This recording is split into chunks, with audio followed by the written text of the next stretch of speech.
COVID-19 brought the world to a standstill. Nearly 2 million lives lost. The global economy paralyzed. We anticipate the worst economic fallout since the Great Depression. The pandemic is changing the way we live and work. While the virus rages, violent mobs stormed the U.S. Capitol, threatening democracy. And in Europe, Brexit ushered in a new era. But a new year and an unprecedented global vaccination campaign are offering hope. What will the year ahead look like for our society and economy? Will the travel and hospitality industry recover? Can technology unite us instead of dividing us further? We convene the biggest names across finance, economics, technology, and public health to create a blueprint for a future that's more resilient, sustainable, and equal. Join us for what's next at the Year Ahead Summit.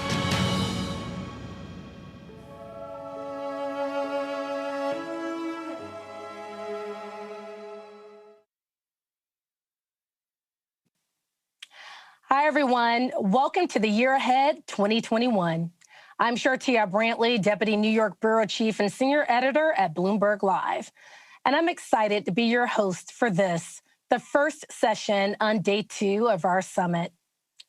Over the course of this program, we'll bring together leading CEOs and global influencers from a range of industries: retail, travel, finance, healthcare, and technology, to map out a blueprint for global economies as the world recovers from the pandemic. And now, I would like to acknowledge our sponsors, Alex Partners and IBM. Before we get started, I have a few housekeeping announcements. Tech issues: if you experience any issues with audio or video quality, refresh your browser or use the chat box in the bottom right corner of your screen for support. Please engage with us on social media using #TheYearAhead and engage with other attendees in the event chat in the bottom right corner of your screen. Thank you for being part of the Year Ahead. Let's get started with our first session. Hello and welcome. I'm John Micklethwaite, the Editor-in-Chief at Bloomberg, and I'm delighted to say we've got Larry Fink, the CEO of BlackRock, with us, the world's largest asset manager with $8.7 trillion under management, 2/3 of it in passive index products. He's also famously the author of an annual letter to CEOs, which has become a kind of standard bearer for corporate social responsibility, especially on the issue of sustainability. And so, Larry, we might start with that. And in that, I can get a quote from it. You said, "I believe that the pandemic has presented such an existential crisis, such a stark reminder of our fragility, that it has driven us to confront the global threat of climate change more forcefully and to consider how, like the pandemic, it will alter our lives. And you demand a global and ambitious response. Last year, you targeted thermal coal. This year, you're asking all companies to disclose concrete plans to move towards a net zero economy by 2050. And the point about this is you're going to say you're going to hold them responsible.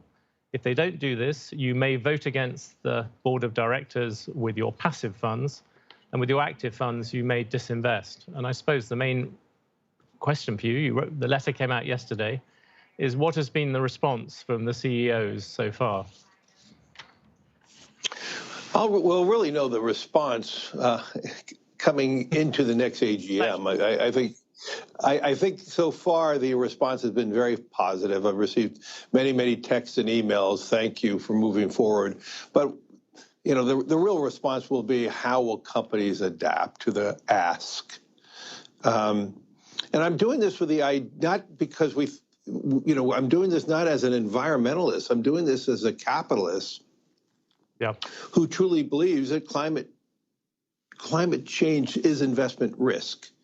And as a fiduciary to all our savers, and we manage more retirement assets than anybody in the world, and the responsibility of managing that asset, it's a long-term outcome. It's not a short tick-tock of the day outcome, but it's a long outcome. And we see how climate change is going to impact all of society, but letter suggested, similar to how COVID has done that. But this is not obviously a one-day event. It's a 30, 40-year event. And this is slowly occurring. But we're seeing evidence every year now of more and more climate change. And we can debate all day long whether are humans responsible for it or not. Obviously, from my perspective, science does prove that out, that our activities are elevating the temperatures that's causing this great problem. And so we believe it's going to take tens of trillions of dollars to mitigate the carbon impact on our economies. It's going to be highly opportunistic in creating new jobs. But at the same time, many companies are ill prepared for this, and they're not moving forward. And the letter is asking for companies to review a long-term strategy, which I've asked for many, many years now in my letters. But a part of that long-term strategy is, please tell us how you're moving to a net zero carbon environment and a footprint. Now, 127 countries have already done this, and we're seeing record amounts of flow of capital moving into sustainable products. $366 billion moved into it last year alone. So do you think that regulators should be doing this? I mean, people like Mark Carney have come forward and said, look, regulators should demand this. It shouldn't just be people like BlackRock. It should be regulators should say companies should disclose, be forced to disclose this as part of their general actions. Mark and I talk about this all the time. I prefer capitalists self-regulate and move towards that movement. And quite frankly, John, I would say Mark is pretty happy with how fast it's moving. Maybe in his mind, we're not moving fast enough. Last year, I asked companies to report under TCFD and SASB. We saw a 366% increase in companies now reporting under SASB. And so this is accelerating. I'm excited about it. I'm a major believer that capitalism understands this, and we're moving forward. And we're moving forward because it's good for business.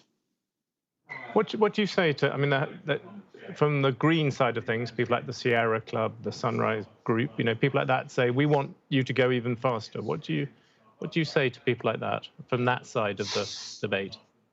I think the tension from the I would say the green activists have been positive. On the same time, I don't think any politician can abruptly change the dynamism of jobs, especially in COVID. We've lost tens of millions of jobs worldwide. The number one responsibility of governments right now is to create jobs, and I do believe climate change will, and the outcome of moving more towards a net zero environment will create many jobs. But the jobs will be created maybe at different locations. The timing of the creation of the job from the destruction of jobs is not perfect. And I think all of us have to have a just carbon transition. And I understand how the environmentalists are saying, if we don't do it now, we're going to have bigger problems, so we must do it now. I just don't know how that works out in a world today where we're seeing rising populism politically worldwide, and much of that populism has been created because of people's fear of their future. They're fearful of these issues. This is why segments of society, in my mind, are fearful of this whole conversation of climate change, because there's millions of jobs that are connected to hydrocarbon industries and other industries associated. And so let's be clear, we're moving fast. Think about how faster now we're moving to EV and how quickly we're going to move to EV vans and other types of vehicles. We're moving quickly. I think technology has to move even faster. Bill Gates talks about this quite extraordinarily well, about if we are going to get to a net carbon world, it is only going to be done on the back of great technology and technology advancements. And that's why we need to be investing in these new technologies, and it's going to be through the finance of new technologies is the only realistic way of us moving forward to a net carbon world, zero world. But that issue, just to push you once again on that issue about the government, you talk about a just carbon transition. I mean, at the moment, that's slightly being left to the market. It's being left to capitalists like you, as you point out, philanthropists like Bill Gates. People are pushing in particular angles. But in a strange way, this is something surely where government, where society as a whole should be trying to make decisions about this. It shouldn't be business who's necessarily making these by themselves. I mean, there was an interesting survey by Edelman that just came out showing that people trust companies more than politicians. I mean, in some ways that might reassure you, but doesn't it in other ways make you feel rather sad? Well, I know I'm actually quite pleased that I'm in a group of business leaders that are doing the right thing, and I think that's what the Edelman survey is indicating, that it is being recognized.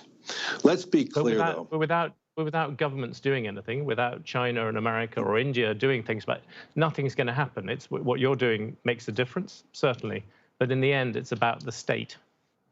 You're right, John. What I was going to say is we need government's involvement, because what I can do is help move along public companies. If we are really going to be moving to a net zero carbon environment, all of society has to move, not just public companies.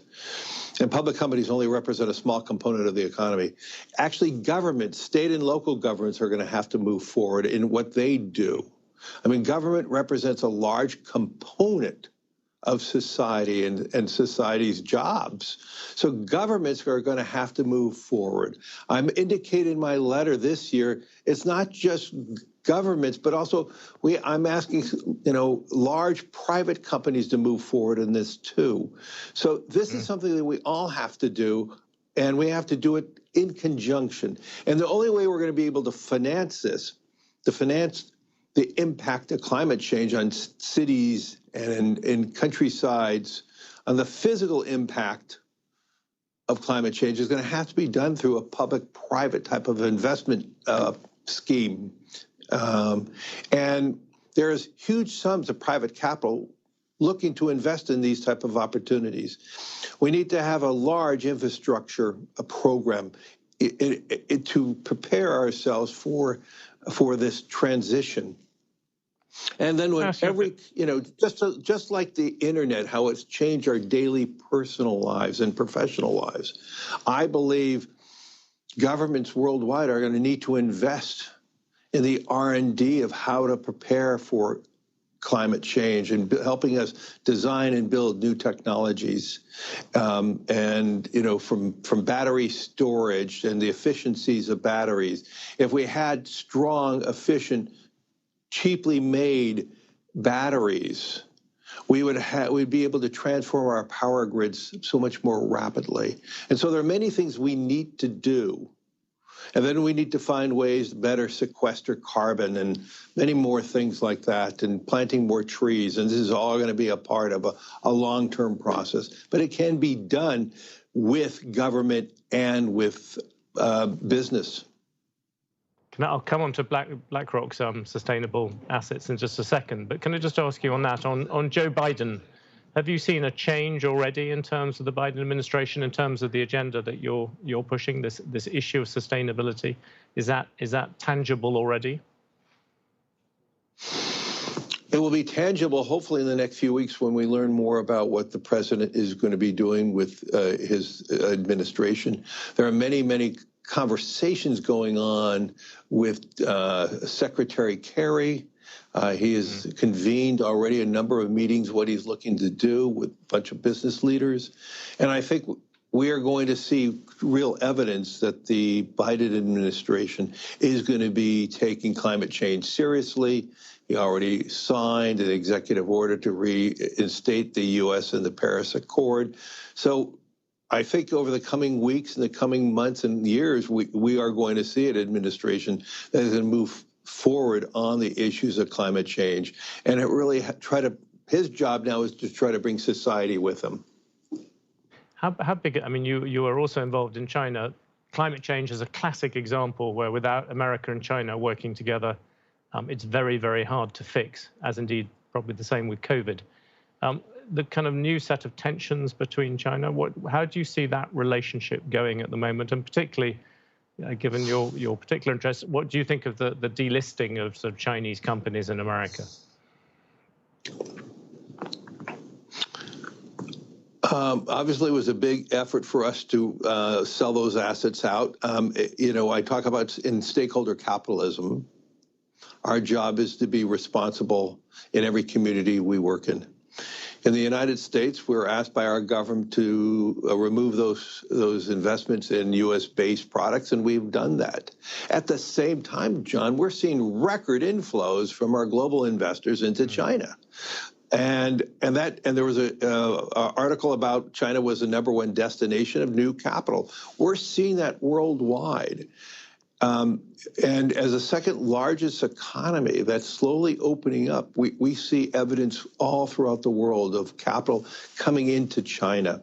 And China's central bank and its financial leadership are trying to find ways of raising the standards in China. I've had many conversations with the Chinese leaders to ensure that as more capital comes into China, that China is doing everything they can to making sure their listing standards, their financial statement standards are equivalent and as good as anywhere else in the world. And that's all happening at the same time. China has a remarkable problem similar to many other countries, even the United States. They have a huge retirement crisis in China as their population is aging. In my conversation with the Chinese leadership, much of it has to do with either green finance or retirement. And they need to create a third pillar for retirement.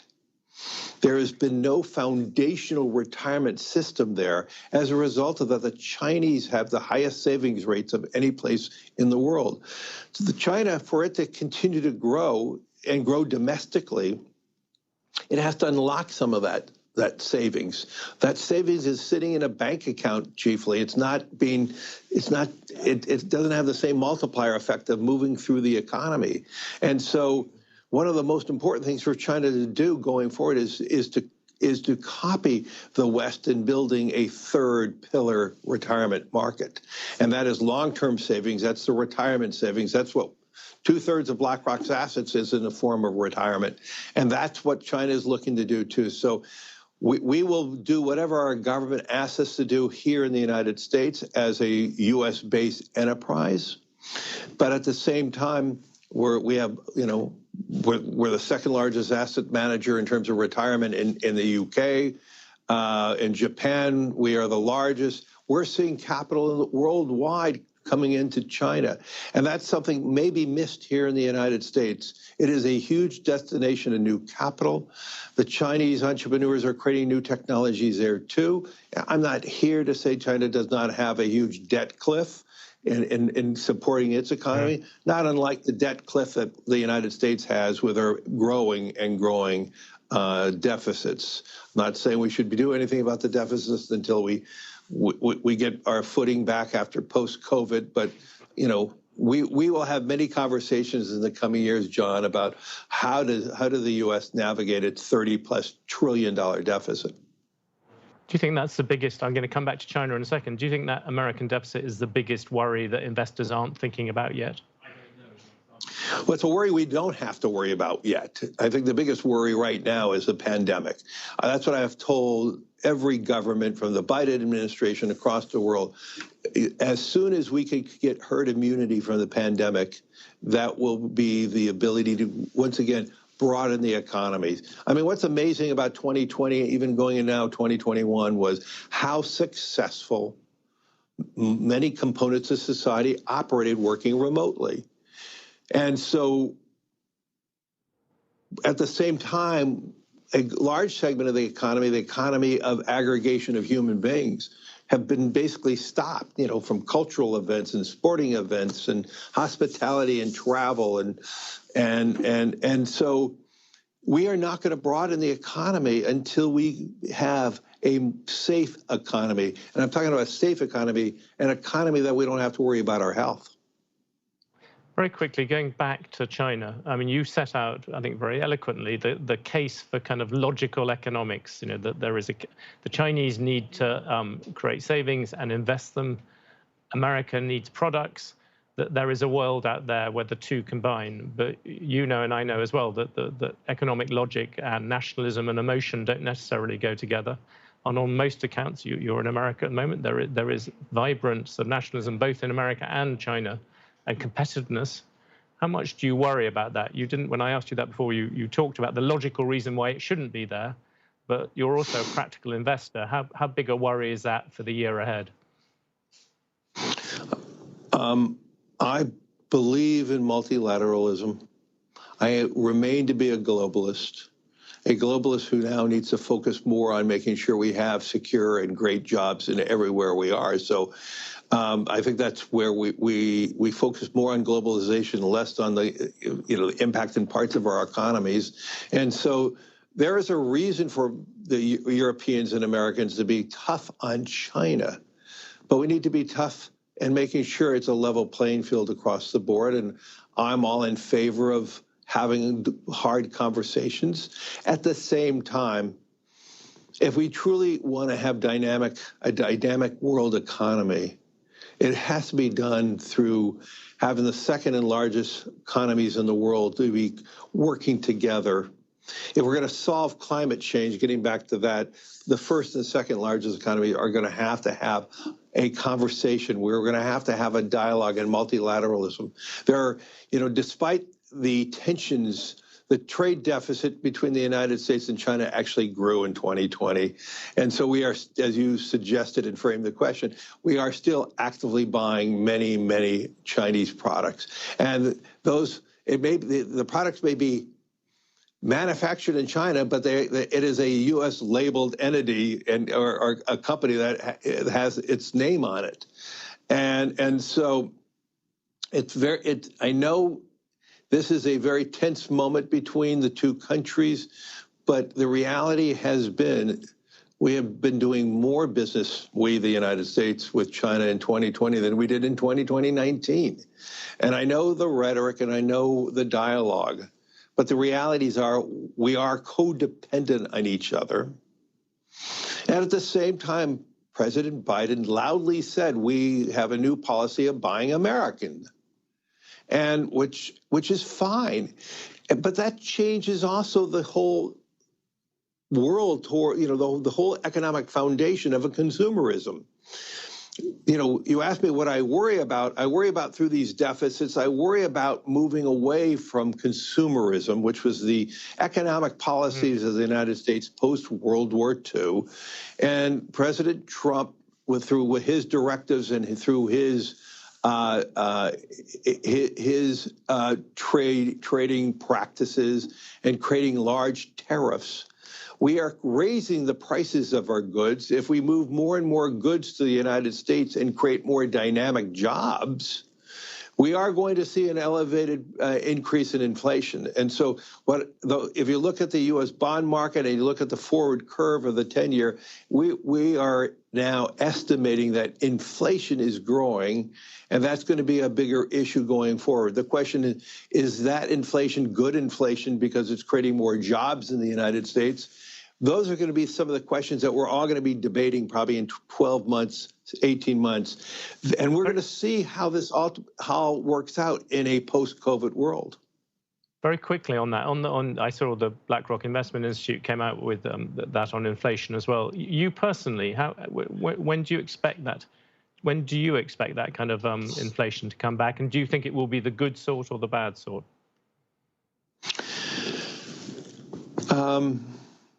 It's not coming back until we are behind. We have herd immunity and we have a broadening of the economy again, and we have all components of the economy lifting up again. At that period of time, whether that is the fourth quarter of this year or sometime in 22, plus if we start moving manufacturing to the United States and those cost of goods are more expensive than what they would have been elsewhere, you could argue it's going to be a component of very good inflation because it's creating jobs. At the same time, it may create bad inflation in some parts. But the last thing, I think all governmental policies worldwide are focusing on in this COVID world, job creation, creating great jobs that have wages that you could live in dignity. This is the biggest priority in every country today. I don't hear or see any priorities related to the navigation of inflation. And I'm sure we will have rising inflation in the future. And I would hope if we are able to create those jobs, that inflation would be considered good inflation. But let's be clear, if we start seeing inflation creeping up above 3%, 3.5%, we are going to be entering a period of time where that inflation may be considered to be difficult, and the Federal Reserve would have to clearly change their course of interest rate policy. You also mentioned government debt. There's a good quote, I think, in a Hemingway book where somebody is asked how he went bankrupt, and he says, well, two ways. The first was gradually and then very swiftly. If you look at several countries around the world, Italy might spring to mind, they have a lot of debt by any normal standards, and they're taking on more. At the moment, the markets are very clement to that. Do you expect that to continue, or in the back of your brain, is there the worry that at some point economics comes back into that? Once again, with Italy and in Japan, they have similar situations with debt to GDP, 250-ish. The positive side of both Italy and Japan is most of their debt is financed domestically because of their large savings rates. And that is one of the reasons why there's less fear about Italian debt as long as the savings rates remain high. But in both societies, aging is happening. And so over the course of the next 20 years, you're going to see this aging society starting to spend their savings. That's when the Italian or the Japanese deficits are going to start really having an impact. In the United States, as long as the U.S. dollar is a store of wealth, the exportation of our deficit is not a problem. If there was another store of wealth, and if there were multiple stores of wealth, let's say that, and then the exportation of the dollar and the deficits will become a problem. And that's a problem that we're going to have to live with when that time happens. I'll ask you one thing on stores of wealth. A couple of questions from the audience have come in about, inevitably perhaps, Bitcoin. Are you enthusiastic about its prospects? Bitcoin is still a very small market, and it can move in very large increments with small movements of money. And so it's not a market for the calm. I understand the enthusiasm around it. The one thing I can say, John, by just referencing how often Bloomberg and other media sources talk about it, it must have caught in the fascination of many people because this asset category is so small relative to other asset categories, and the preponderance that is being discussed on Bloomberg and other sources of media tells you that, people are fascinated about it. And so I would look back to, I'm fascinated myself by how much it's on media, business media. So I would say business media believes it's going to have a huge future, but let's bring it down to the investor side. Everyone is focusing on it. It could be another store of wealth, but right now it's still untested. It has huge volatility of moving in 5% and 6% increments with small dollars investments moving it. And so for anything like that to be truly successful, it's going to have a broadening of the market. And you could invest large sums of money without moving the value to the extent it's doing it. So we're watching it. We're enjoying the conversation. As I said, we're fascinated by how many people have enjoyed the conversation, but it has not been proven yet on the long-term viability of it. It is my instinct. It may some form of a of a digitized currency is going to play a bigger role in the future. And it may be a Bitcoin or maybe something else that has developed. But there is a fascination, and that fascination is really fun to watch. Sometimes the media is interesting by itself. Larry, I'm going to ask you one last question, which goes back to the subject we started with. On the issue of sustainability, I looked, you have gone up, I think, to 200 billion of sustainable investing of part of your portfolio. You're talking about reaching $1 trillion. I saw last year, I think you added 60 billion. Is that, I think the target is for the end of this decade. Is that, how do you view that target? Do you view that as one which is easy to reach, or what are going to be the motors that are going to get you there? Well, how we're going to get there is through the technology advancements, through the advancements of more opportunities, through public and private investments of infrastructure to prepare for that. I believe if we have society throughout the world focusing on this, and we're building new technologies, building new infrastructure around this broad issue, 1 trillion will be a low bar for BlackRock. If there is a reluctance to build infrastructure for preparation, if there is not an advancements in technology, then even $1 trillion could be hard to attain. But at the path that technology is moving, at the path of how many governments are focusing on this, I believe we are going to see new technologies. We're going to have governments who are going to be more prepared. And through that, I think we will see $1 trillion will be a low bar. Well, we're back in the world of governments and businesses and politics again. Larry Fink of BlackRock, thank you very much for giving us your guide to the year ahead. Thank you. Thanks, John.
Hi, everyone. I'm Francine Lackman. I could not be more delighted to be joined by Alison Rose, the Chief Executive of NatWest Group, to look at the year ahead. Alison, I have a lot of questions. First of all, thank you so much for joining us. I have a lot of questions on some of the loans, on some of the businesses that could go under.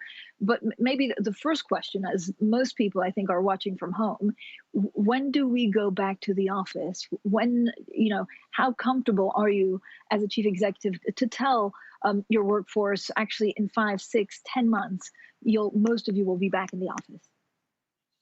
Yeah, well, it's great to be here. I think the working from home is a really difficult challenge. At the moment, our priority is managing the balance between keeping our colleagues, our staff safe and well and supporting them. So we have 50,000 people working from home. And at the moment, in line with guidance, we're telling them nobody will be coming back to work until at least April. But as well, we have 10,000 of our colleagues who've never left the high street, who are working in branches, providing critical services to customers all the time. Now, I think what we found during this crisis is the ways of working have evolved really dramatically. It's busted a few myths in terms of that you need to be in the office, that is a way of working. And it's accelerated a trend of flexible and agile working. So I think what you'll see is an evolution of people making the most of these more agile working practices. And we can see it in how customers are behaving, how colleagues are behaving. And just to give you a sense, If I think of January last year, we would maybe be doing 100 video calls a week, video conferencing calls a week with our customers. We now do 9,000 a week, and customers love it. So it's a very different way. And it's the same with our colleagues. They're working differently. So I think it will evolve. I think workplace, office place will become a space of collaboration, connectivity, thinking about culture. And then what we'll get is a different experience as we evolve the working model. So you won't see it going back to what it was before, but it won't be staying like this either. What are your customers most worried about? So we have these, sometimes horrific numbers. 900,000 small businesses could go bust in the next couple of months. How are you supporting businesses and customers that need it most right now? And when's the crunch point? Is it 2-3 months, or could it actually take longer? Yeah, it's an incredibly difficult time for customers. Our customers are worried about lots of things. Obviously you've got the incredibly, difficult and shocking statistics of how many people who've lost their lives because of COVID. So that's affecting families and businesses right the way around the UK.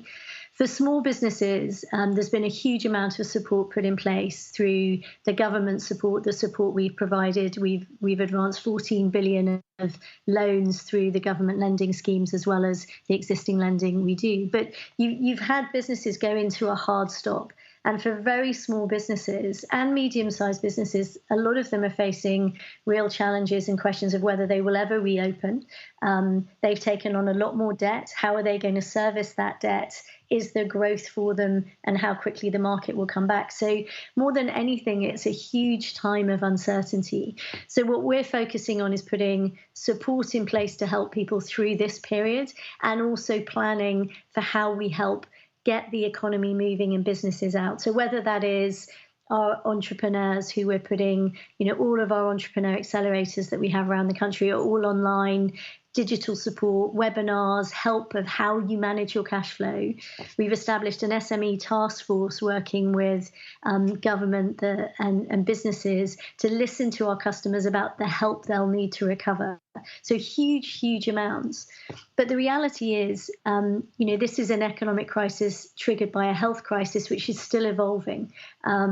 And so the speed with which we can get businesses back, how long they can survive, and what the economy and recovery will look like are all still questions right now. I don't think yet we've hit the tough times for businesses. A lot of businesses won't survive. That's the reality. But good businesses need to be helped to survive. So I think at the moment, all of that support is helping buffer the impact. But until we get the economy moving, you're not really going to see what the underlying issues are. So the most important thing now is listening to businesses, getting as much practical help and advice and support in, and then preparing them for what the future may be and being agile enough to help. Alison, do you worry that you'll never actually recover some of the loans to small businesses? How much of a hit will that be? I guess the longer the lockdown, or the stop and start kind of lockdowns, are we going to see real scarring in the economy, which could lead either to unviable companies or even worse, zombie companies? Yeah, I mean, it's very difficult because there's, the support that's gone in place. If businesses have taken on a lot of debt, that's a huge amount of borrowing that companies have taken now. They've been structured in a way that means they have a long period to repay at very cheap rates. And so their ability to service that debt, and whether that will, and I think constrain future growth, is really the challenge that we're all wrestling with. And how do you allow a viable business the time to grow? Now, I think that the big dynamic here is, when does the economy get moving, and how quickly does it recover? There's a lot of talk around, once we're out of COVID, whatever that means, you're going to get a roaring 20s type of recovery and a boom period in the economy.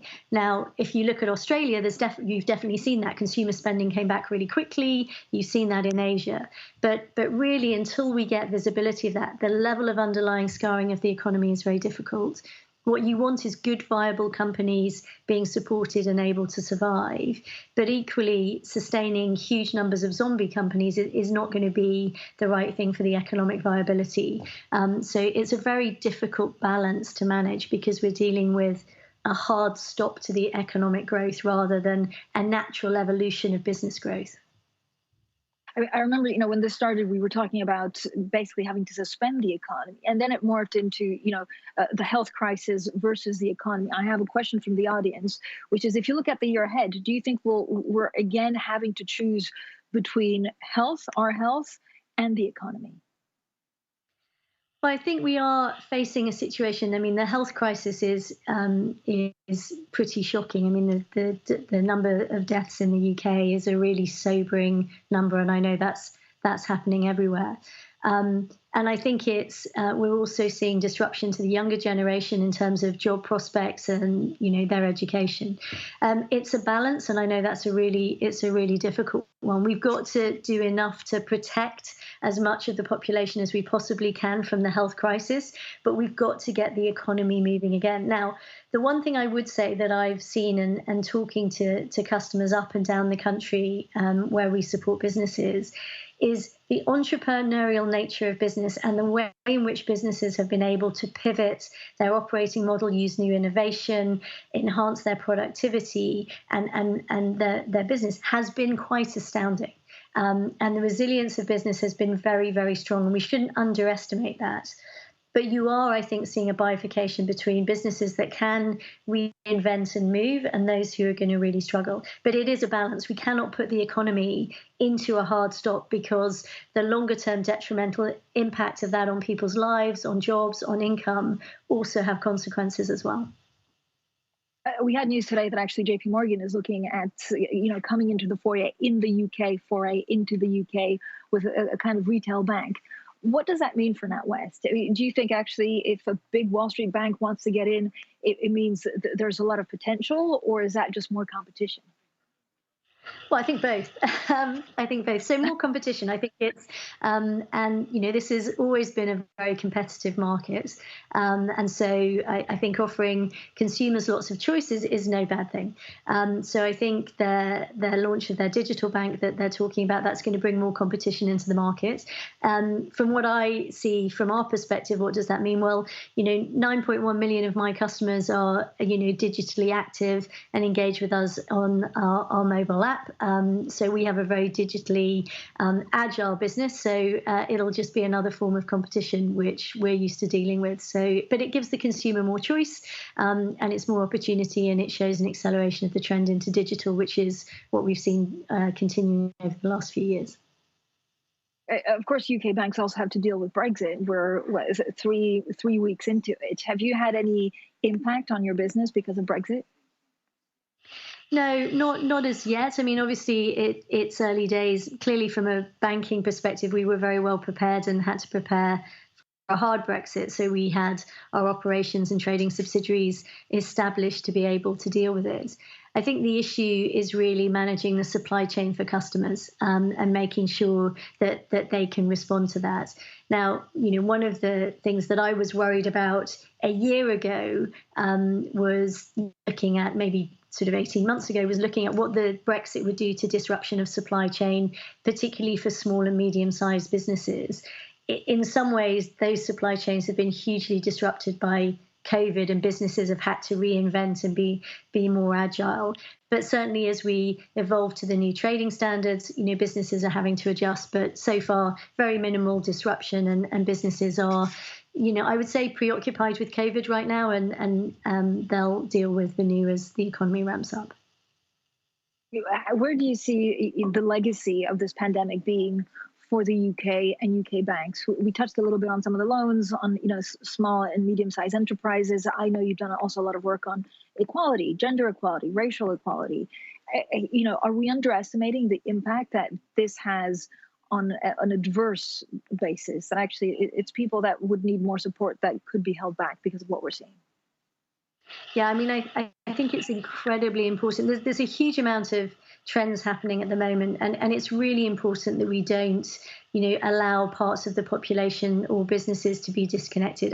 One of the areas of focus that we have at NatWest and really been driving is focus on entrepreneurs, and particularly female entrepreneurs.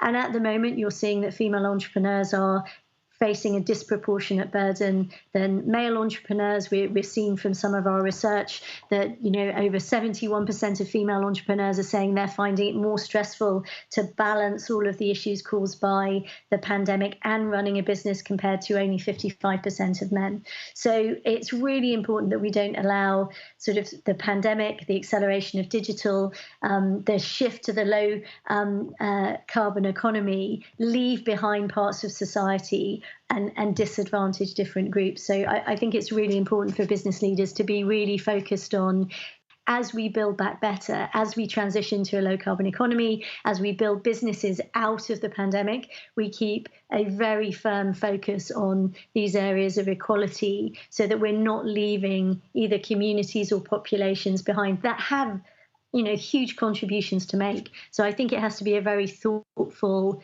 build back better approach to make sure we're funding the economy for really sustainable future growth rather than immediate response. What does that mean for banks? Do you think banks will actually, build back better? Yeah, I mean, look, I think what you've seen is an acceleration of, for example, underlying digital trends. We've seen an absolute uptick in the amount of digital engagement, the use of technology, which allows us to leverage, the investment that we've made. We're really focused, as we launched our purpose over a year ago now, to really focus on how do we really support those parts of the economy and our customers to make sure that they're supported. So we focused on financial education and capability to really support people manage their balance sheets, manage their capability, enterprise, entrepreneurs, SMEs, lifeblood of the economy. We're really making sure we're putting our weight behind that. And that's going to be even more important as we come out of COVID. And climate, I think, this is, as everybody has talked about, one of the biggest challenges that we're ever going to face. We put that in our strategy a year ago and said the role of banks is to really help finance the transition. And I think that's really important. The imperative to get to a low carbon economy is absolutely critical. But in doing so, I think banks have a real role to build back fairer and more equal and finance not just the transition, but also the new technology, the new entrepreneurs, and support communities thrive up and down the country. So far, Alison, it's amazing, actually, given what we've lived through in the last 12 months. If you look at the year ahead, that the financial system, the banking system seems to be in pretty good shape and pretty stable. When are you thinking of, looking something like we saw in 2018, 2019, in terms of giving back? Is it, shareholders, but buybacks and things like that? When do we go back to pre-pandemic kind of relationship with shareholders? Yeah, well, clearly there was the extraordinary situation as COVID bit, where we had dividends suspended across the globe in some cases, which I think was an important step. We're very committed to making sure that we start returning capital to our shareholders as soon as we possibly can. You're absolutely right. The banks have been very strongly capitalized. We have one of the strongest capital ratios in Europe. That's meant we've been able to support our customers through this period, protect our balance sheet, and position ourselves well for the recovery. And also with the capital levels we have, start redistributing capital to our shareholders as soon as possible. And that's certainly one of the things we're very focused on. I have a couple of questions from the audience. One is on fintech, the other one is sustainable business, and even one on negative rates. Why don't we start with fintechs? And this person who's writing in, Alison, asks, what is your partnership strategy with fintechs to enhance services and experiences for customers? How will that change? Yeah, we're very focused on partnerships with fintechs. I think, the growth of fintechs is a really positive thing. One of the things they do incredibly well is customer service. You can see some of the fintechs being really strong in that place. So I've always adopted an approach of partnering with fintechs. I think it's a really good balance to make sure that, we can benefit from their learnings, they can benefit from our customer base, and ensuring that we do that. And we have great examples where we've done that. A good example is our online lending, where we partnered with an Israeli fintech, other areas where we've partnered, Rapid Cash, where we've partnered with fintechs to help us build sort of a really digital invoice financing business. So I think partnership is a really important aspect of going forward. I think it allows us to benefit from learning from each other and give fintechs access to broader customer bases. And, I take those learnings inside. One of the things that we've benefited from over the last 5 years is that partnership with fintech, which means our digital innovation has been able to accelerate. It's why we were able to stand up our government lending schemes, which is fully end-to-end digital in a matter of days. And that's a great example of us using our own technology, but also benefiting from partnership as well. In the run-up to COP26, this is another great question from the audience. You mentioned that NatWest are trying to promote sustainable businesses to help to tackle climate change, but how much more do we need to accelerate that from the financial markets point of view to really support some of the efforts also that central banks are trying to put in place? Yeah, well, we're a big supporter of climate change. It's a core part of my strategy. I announced last year that we were going to halve the impact of the financing on our balance sheets and be net zero, which we are last year, and be net climate positive by 2030. So I think as the sponsor, the financial sponsor of COP26, I think we have a really important role to play in bringing together the necessary collaboration that we need to address climate change. We're putting some really bold plans in place in terms of the commitments that we've already made, the commitment for 20 billion of financing for renewable energy. We're holding 25% of our spaces in our accelerators for green fintechs to allow them to develop, as well as collaborating on things like future mobility to think about how we can get carbon out of the transport sector. So we'll bring all of that to COP26. The most important thing I think there is the collaboration. We need everybody to work together. It's fantastic that the US are now back at the table.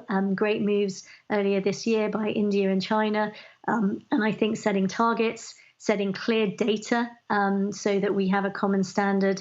And most importantly, our role will be helping to finance the transition so that we can support small businesses and customers move forward. But COP26, I think, is a great opportunity to bring all of that together with all the key parties to set the way forward.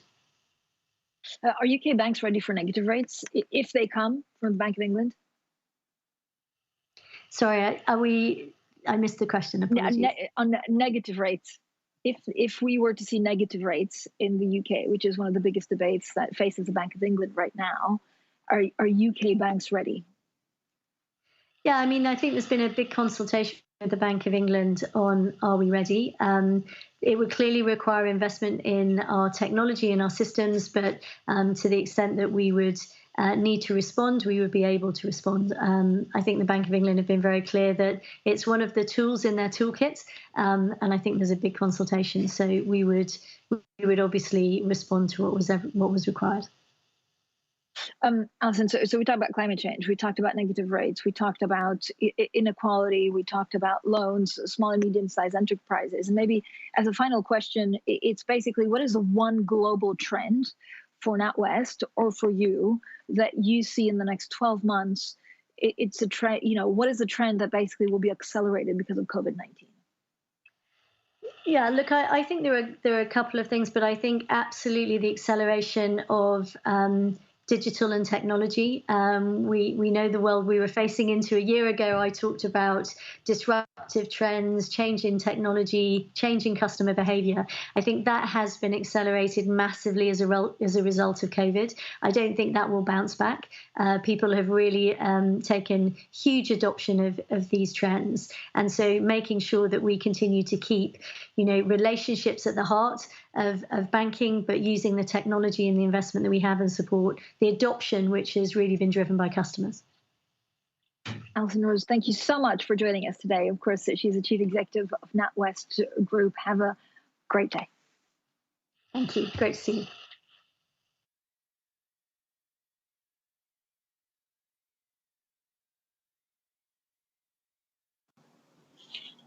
Good morning, good afternoon, good evening. It's a real pleasure to be here with you today. We've been doing a number of things with Bloomberg during the course of last year around the future of banking and financial services, and I'm really looking forward to continue that dialogue through the year this year. As we kind of look at what's happening in the industry, it looks like we're going to start to come out of the pandemic there are a couple of things that seem to be very much top of mind. No question about the fact that banks, both on the consumer side as well as on the wholesale side of their business, are looking to accelerate their effort at digitization with two main objectives. The first one being around radically improving the quality of customer experience that they're able to provide. And then the other one, which is going to become really important as we get into a very low net interest margin environment, is to substantially reduce the cost of delivery. But the other thing that we're also hearing about almost universally is the whole issue around operational resiliency, around cybercrime. This is very much a CEO issue, as I say, is ubiquitous. I'm therefore delighted that Henry Rain has been able to join me today. Henry is our Managing Director for Promontory. Henry, why don't you introduce yourself, and then we'll delve into this a little bit. Thank you, Likit. And as you say, it's great to be here. The topic of operational resilience seems particularly appropriate given that we're doing this virtually ourselves and how conferences like this have managed to keep going. So I'm the Managing Director. I'm in charge of the Promontory UK office. I think a number of you will know Promontory for our long-standing track record of advising financial institutions across the globe, really, on a number of regulatory issues. What's been very exciting for me, and we can talk a bit more about that, is the relationship with IBM, which means that we can bring together effectively their regulatory advice and implementation with their technology advice and implementation with our regulatory expertise. And we can talk perhaps a bit about that and how that's working in practice. So thanks for joining me, Henry. Maybe we start right at the top. So where is the regulator currently on the topic of operational resiliency? Well, I think if the audience will permit me, I'm going to only refer to a regulation or a quote once in this discussion, but I have it in front of me because I think it is relevant. So the regulator, the FCA here in London, and I think what I'm talking about is not dissimilar from other parts of the globe either. We define operational resilience as the ability of firms and the financial sector as a whole to prevent, adapt, respond to, recover, and learn from operational disruptions. So I think two things are important here. One is it's not just the financial sector as a whole, in other words, infrastructure of the market, but also individual financial services firms that are under scrutiny. And the regulator also accepts that you can't always prevent these things happening, but it's how you adapt and respond to them that is one of the key challenges. And in some of the work we've done in the last 2 years, we've seen that that can almost be as large a problem as the resilience or the outage itself, is how you respond to it and how you deal with customers. So that's the direction of travel, I think. And I think, why is the regulator so interested in this? I think, bluntly, they're concerned about being left behind. And there's a growing recognition that effectively operational shocks can be just as significant as financial ones, can have just as long-term consequences. We've seen both the regulator and industry bodies react very strongly to outages and other situations where resilience has been very much a flavour of the month. And I think what's been interesting for me looking at the US is the two recent OCC cases where we've seen fines on JP Morgan and Citibank. One thing that was of particular interest for me was in the case of Citi, where the OCC reserved the right to make management changes, board changes, if the orders weren't effectively complied with. So you've got a direct interaction there with senior management. And in the UK, as you may know, we've had for a number of years the senior managers regime, which enables the Financial Conduct Authority to take direct action against senior managers. And we are awaiting with interest the decision in relation to the TSB outage, which I'll speak to subsequently, but there where the regulator is investigating potential enforcement action against a number of individuals. So this isn't just a firm matter, this actually is an individual matter as well. And I think that's the direction of travel we're going to see increasingly. I think, Henry, you make some really good points there, right? Particularly around, why this is becoming an issue that is worrying chief executives and very senior executives within the bank, that it's not something that is contained purely within the regulatory side of the business. Maybe you want to amplify that a little bit more and also just kind of set out how do you think we can help the banks as they navigate this agenda? Sure. So I think you're absolutely right, Likit. And TSB is a good example in many ways, partly because I worked on the aftermath of that with IBM. And I think it was a good example of working together in terms of regulatory and technology. There, and this is public information, there was a major system transfer, and the regulators had something like 40 meetings with the senior management team and the providers of the new technology platform. And even then, when things went wrong, the level of scrutiny was enormous. Senior managers, some of them had to resign. Others, including the regulator, were on live television for the Parliamentary Select Committee. And as I say, we still await the output of an investigation. So very significant implications for senior management. And what regulators are looking at increasingly is to make sure that there is a plan in place. Things will go wrong, but actually that there is a plan in place, and that's been properly thought through as to how to deal with outages, how to deal with resilience issues, and how senior management can make sure that it has the proper precautions in place. And I suppose another challenge here for some institutions is legacy estate. So we work with a number of large financial institutions who have legacy estate, and again, are trying to move onto digital platforms to keep up with the newer entrants. And there are real challenges in terms of taking the regulator with them on that journey. One of the things that we have worked on is very much a joint approach, a very holistic approach, because what's become clear to us is that you can boil the ocean in this matter. You could look at every particular aspect of your business and see, is it resilient? And that clearly isn't going to be sensible. Or you can adopt a tick box approach, which doesn't work either. So we've come up with what we call our house diagram, and people listening in will be able to refer to this on the website. There's a link to an article two of my colleagues wrote earlier in the year. But basically what we do is we map the risk and identify the key business technology and control capabilities that are needed to be sure that operational resilience is there. And also we work at all levels. So we're able to work with senior management, of course, on their responsibilities, but also down the organization involving technology as well, to ensure that there are proper systems in place, proper protocols, and also that senior management has the relevant oversight that it needs. Absolutely, and it's a clear kind of theme from that, Henry, is having the plans in place and being able to execute on those plans. So not only do you prevent the issue, but you're able to deal with an issue, as it kind of arises. Maybe one question is, as we kind of conclude this, would be, a number of banks, I think, were quite happy that they were able to deal with a lot of the pressures that the pandemic put on them with a minimum of kind of outages, right? That should have given them some kind of comfort. But as we look at the future, what do you see, happening as far as regulators and clients are concerned in this space? Yes, and I think, stepping back, I think that organizations should be pleased at how they responded to the awful circumstances in terms of working from home, remote working management. The truth is, unfortunately, that the regulators are extremely concerned about various aspects of that.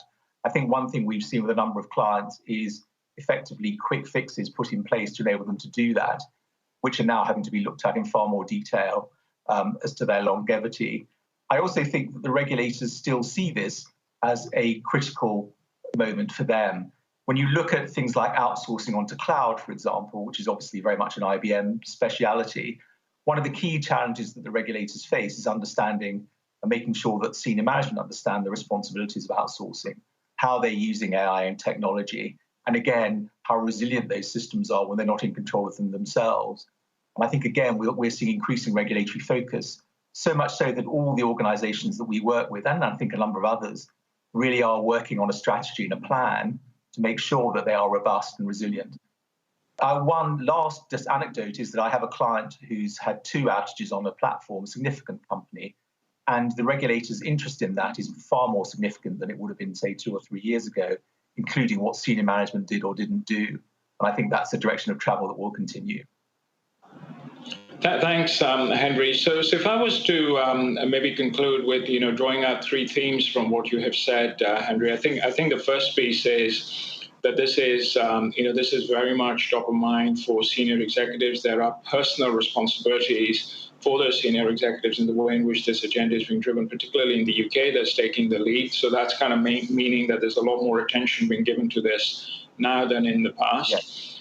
I think the second piece is, notwithstanding a pretty good record through the pandemic. The regulators want to make sure that there aren't gaps in the plans that are going to result in outages. And when there are outages, they do want those plans to be in place to be able to deal with them very quickly. And then last but not least is with banks digitizing and starting to use a number of new technologies, particularly cloud, like you mentioned, the regulators are very keen on making sure that that is not opening up exposures. And therefore, an approach that you need to take has to be very comprehensive to bring all of those to bear. So thank you, Henry. It's been a real pleasure having you with me today. Hopefully this will give the Bloomberg audience something to think about. Thank you so much, Likit. I look forward to continuing the dialogue. Thank you. Hi, everyone. I'm Lauren Keel. I'm the General Manager for Bloomberg Green. I'm excited to join you to share the findings of some recent research that we have done at Bloomberg Green. We launched Bloomberg Green a year ago. It's a multi-platform editorial brand focused on climate change news and analysis. We focus in particular on the need for climate solutions and the importance of data in understanding our changing climate and taking meaningful action on it. We launched Bloomberg Green with 5 founding partners: Amazon, HP, JLL, PGIM, and Tiffany. And a topic that's come up repeatedly with our partners is the importance of corporate climate commitments, and specifically what motivates them and what does or doesn't make them successful, which became the foundation for this research. We wanted to hear from people who are hands-on and have a seat at the table in sustainability and climate decision-making. So we asked corporate leaders in C-suite through manager roles who oversee some aspect of their corporate sustainability to answer this survey. It was a semi-global survey, so we surveyed people in the US, in Germany, the United Kingdom, Hong Kong, and Singapore for a very mix of geographies. And we've put together this playbook that's able to be downloaded in the Resource Center. It helps people who are working to successfully enact these climate goals, looking at things like the top motivations for climate commitments, the biggest barriers to prepare for, the impact of short-term challenges like COVID-19, and the analysis of short-term commitments, so talking about things that have about a 2-year horizon on them, and longer-term commitments that may take 10, 20, 30 years to enact. So today I'm going to highlight for you the top takeaways from this research, and being able to anticipate and address these influences is greatly going to improve the effectiveness of these climate commitments. To go through them at a high level, first we're going to look at the external pressures, things outside of the organization that motivate or have the greatest influence on these commitments. And first we found that public opinion is a very powerful trigger to these climate commitments. It's somewhere that we saw interesting regional differences. So we saw that the influence of public opinion is especially strong in regions like the United States, which lack stronger regulations that would force this climate action. This is something to watch in the year ahead as we follow the impact of a new U.S. administration that's already rejoined the Paris Agreement and who we anticipate will make a lot of additional steps on climate. We also found that respondents said that short-term climate solutions are often seen as a bit of a band-aid, a fast path to improving brand perception. We saw this especially true for consumer-facing industries like health, tech, and consumer goods. And we saw that this correlation between those who think climate actions should be improving brand perception and those who were saying that there was a lack of long-term planning and strategy around their commitments. So we see companies trip up when they look at climate action as a short-term fix rather than building this into their long-term business strategy. And then other major external influences we saw: a pressure to attract or retain customers, a pressure from your supply chain, and a pressure to keep up with competitors' commitments. So as you think about who to include in the discussions around setting and enacting these climate goals, remember that these other people, these customers or suppliers, are important stakeholders as well. So you can bring them in on the process, learn from their goals, learn from their experiences, and use them to help make your argument for why you need to make these commitments.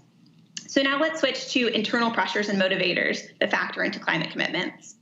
We found, perhaps unsurprisingly, that cost is the single most influential factor in making a long-term climate commitment. You can see that people cited a range of factors that go into their decision-making process, but when we asked them to pick just one, cost rose to the top. We saw both that cost savings play a huge role in motivating commitments, but we also found that potential cost can be the biggest barrier or factor that prevents them from being enacted. We know climate risk becomes financial risk, so gaining support for your climate commitments, it's very critical to bring in your financial team, to have the CFO or other financial decision makers there to make the case in financial terms. Sustainability should not be philanthropy. It should be a part of your business's core strategy.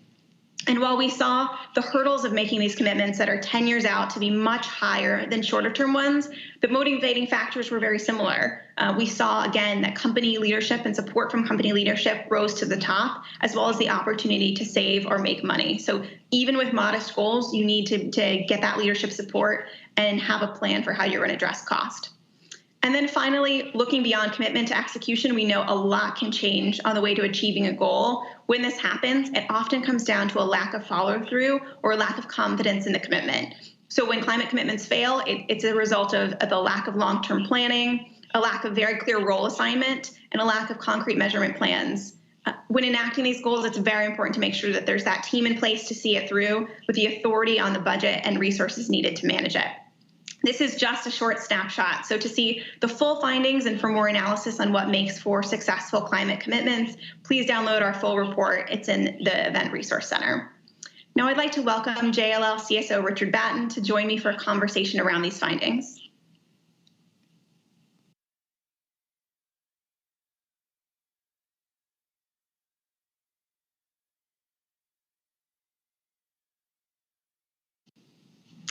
Now for a conversation about our findings, I'd like to welcome Richard Batten, the Chief Sustainability Officer of JLL, to join me for a conversation. Richard, welcome. And good to see you again as well, Lauren. Thank you. So let's start with one of the key findings, which was around cost. We saw that cost of implementation was a huge barrier to commitments, but it was also one of the big triggers to finding solutions if people knew that they could save money by implementing sustainability solutions. So how has JLL navigated showing the financial case for your climate efforts? And what advice would you give to other companies who are trying to work through this? I agree with you, cost is a massive issue. And if I was to give any advice before taking anything to, certainly in my case, to my global executive board, was to do my homework first and make sure I had the right data. A good example is we've taken on science-based targets, which is aligning ourselves to the 1.5 degree Paris Agreement pathway. And to do that, the work we carried out, it was going to be tens of millions of investment. But when we took it to the board, we were able to show them the various pathways, renewable energy, electric vehicles, operational improvements, etc. The various pathways were going to show that for every dollar we spent, we were going to get $1.50 back. We were going to get positive returns within 5 years of commencement. And the program was going to take us to 2034. And the overall program took us, was going to give us a 16% IRR. In fact, that wasn't just solely the answer to the cost question, because when the board saw that, they said, well, why aren't we advising our clients to be doing exactly the same? And we've actually now totally rejigged our sustainability offer. It was previously mainly within countries, within regions. We've now globalized the whole piece so that we've got a comprehensive sustainability services offer and products that we can put forward to all of our clients, our customers. Another thing we found was that while internal and external influences vary by the type of organization or the geography, overall internal influences were more impactful. So things like having support from your leadership, making that internal financial case like you just mentioned. Does that ring true with what you've experienced at JLL? To a large extent, very definitely, unless you've got the top level leadership support, you're not going to really get very far. But I think that is generally imbued within our executive anyway. But when we look at internal influences, we all respond to all of our staff, and our people are one of our key stakeholders. And if we're not responding to the demands of millennials and now Z Gen coming through, we're not going to get anywhere. We need to attract and we need to retain the very best people. And they have a different agenda to some of those who might have been around a bit longer. And if we don't address sustainability, we've got a problem. Our customers, our clients, are also demanding it of us. They all have their own agendas that they want to progress. They think they're good. And they'd rather hope that that they're working with the best advisors as well. We are a service provider, so we need to walk the talk. We can't just tell them to do one thing and not do it ourselves. So they demand it of us. And the third element, third stakeholder, is probably our shareholders, who are becoming more and more activist, more and more vocal. I think over the last 12 months, I have spoken to far more shareholders than I would have ever had access to beforehand. Shareholders are interested in what we're doing, and they want to talk. Previously, they would have only spoken to the CEO and the CFO. Now they want to talk to the sustainability officers as well. So they're also influential. We also asked not just about setting these commitments, but actually enacting them. So what's the journey to making sure that they end up being successful? Because we know that setting a commitment is step one, but it takes a lot to get it over the line. We found that it requires internal support, it requires very clear roles and responsibilities, and it requires the company to have confidence in the importance of this action for the future success of the business. So how have you all structured the responsibilities of your team, worked on integrating those sustainability efforts to make sure that you can set yourselves up for success on your own climate goals?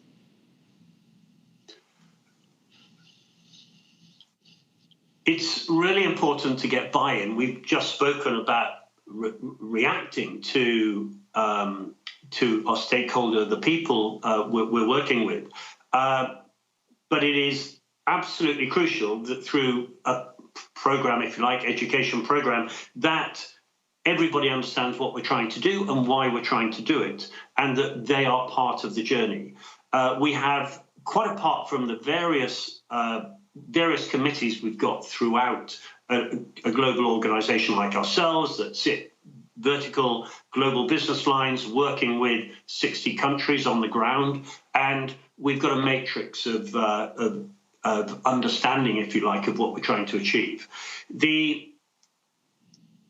But once you've explained what you're trying to achieve, and that also goes down to the individual level through a global sustainability network as well, which is another way of just getting right into the individuals. It could be in Vietnam, it could be in Colombia, but wherever in the world, we are able to get to the individuals through that program. But once we've done that, we need to show the clear pathways. So I come from a real estate background, so most things I lay out are done in a fairly simplistic manner.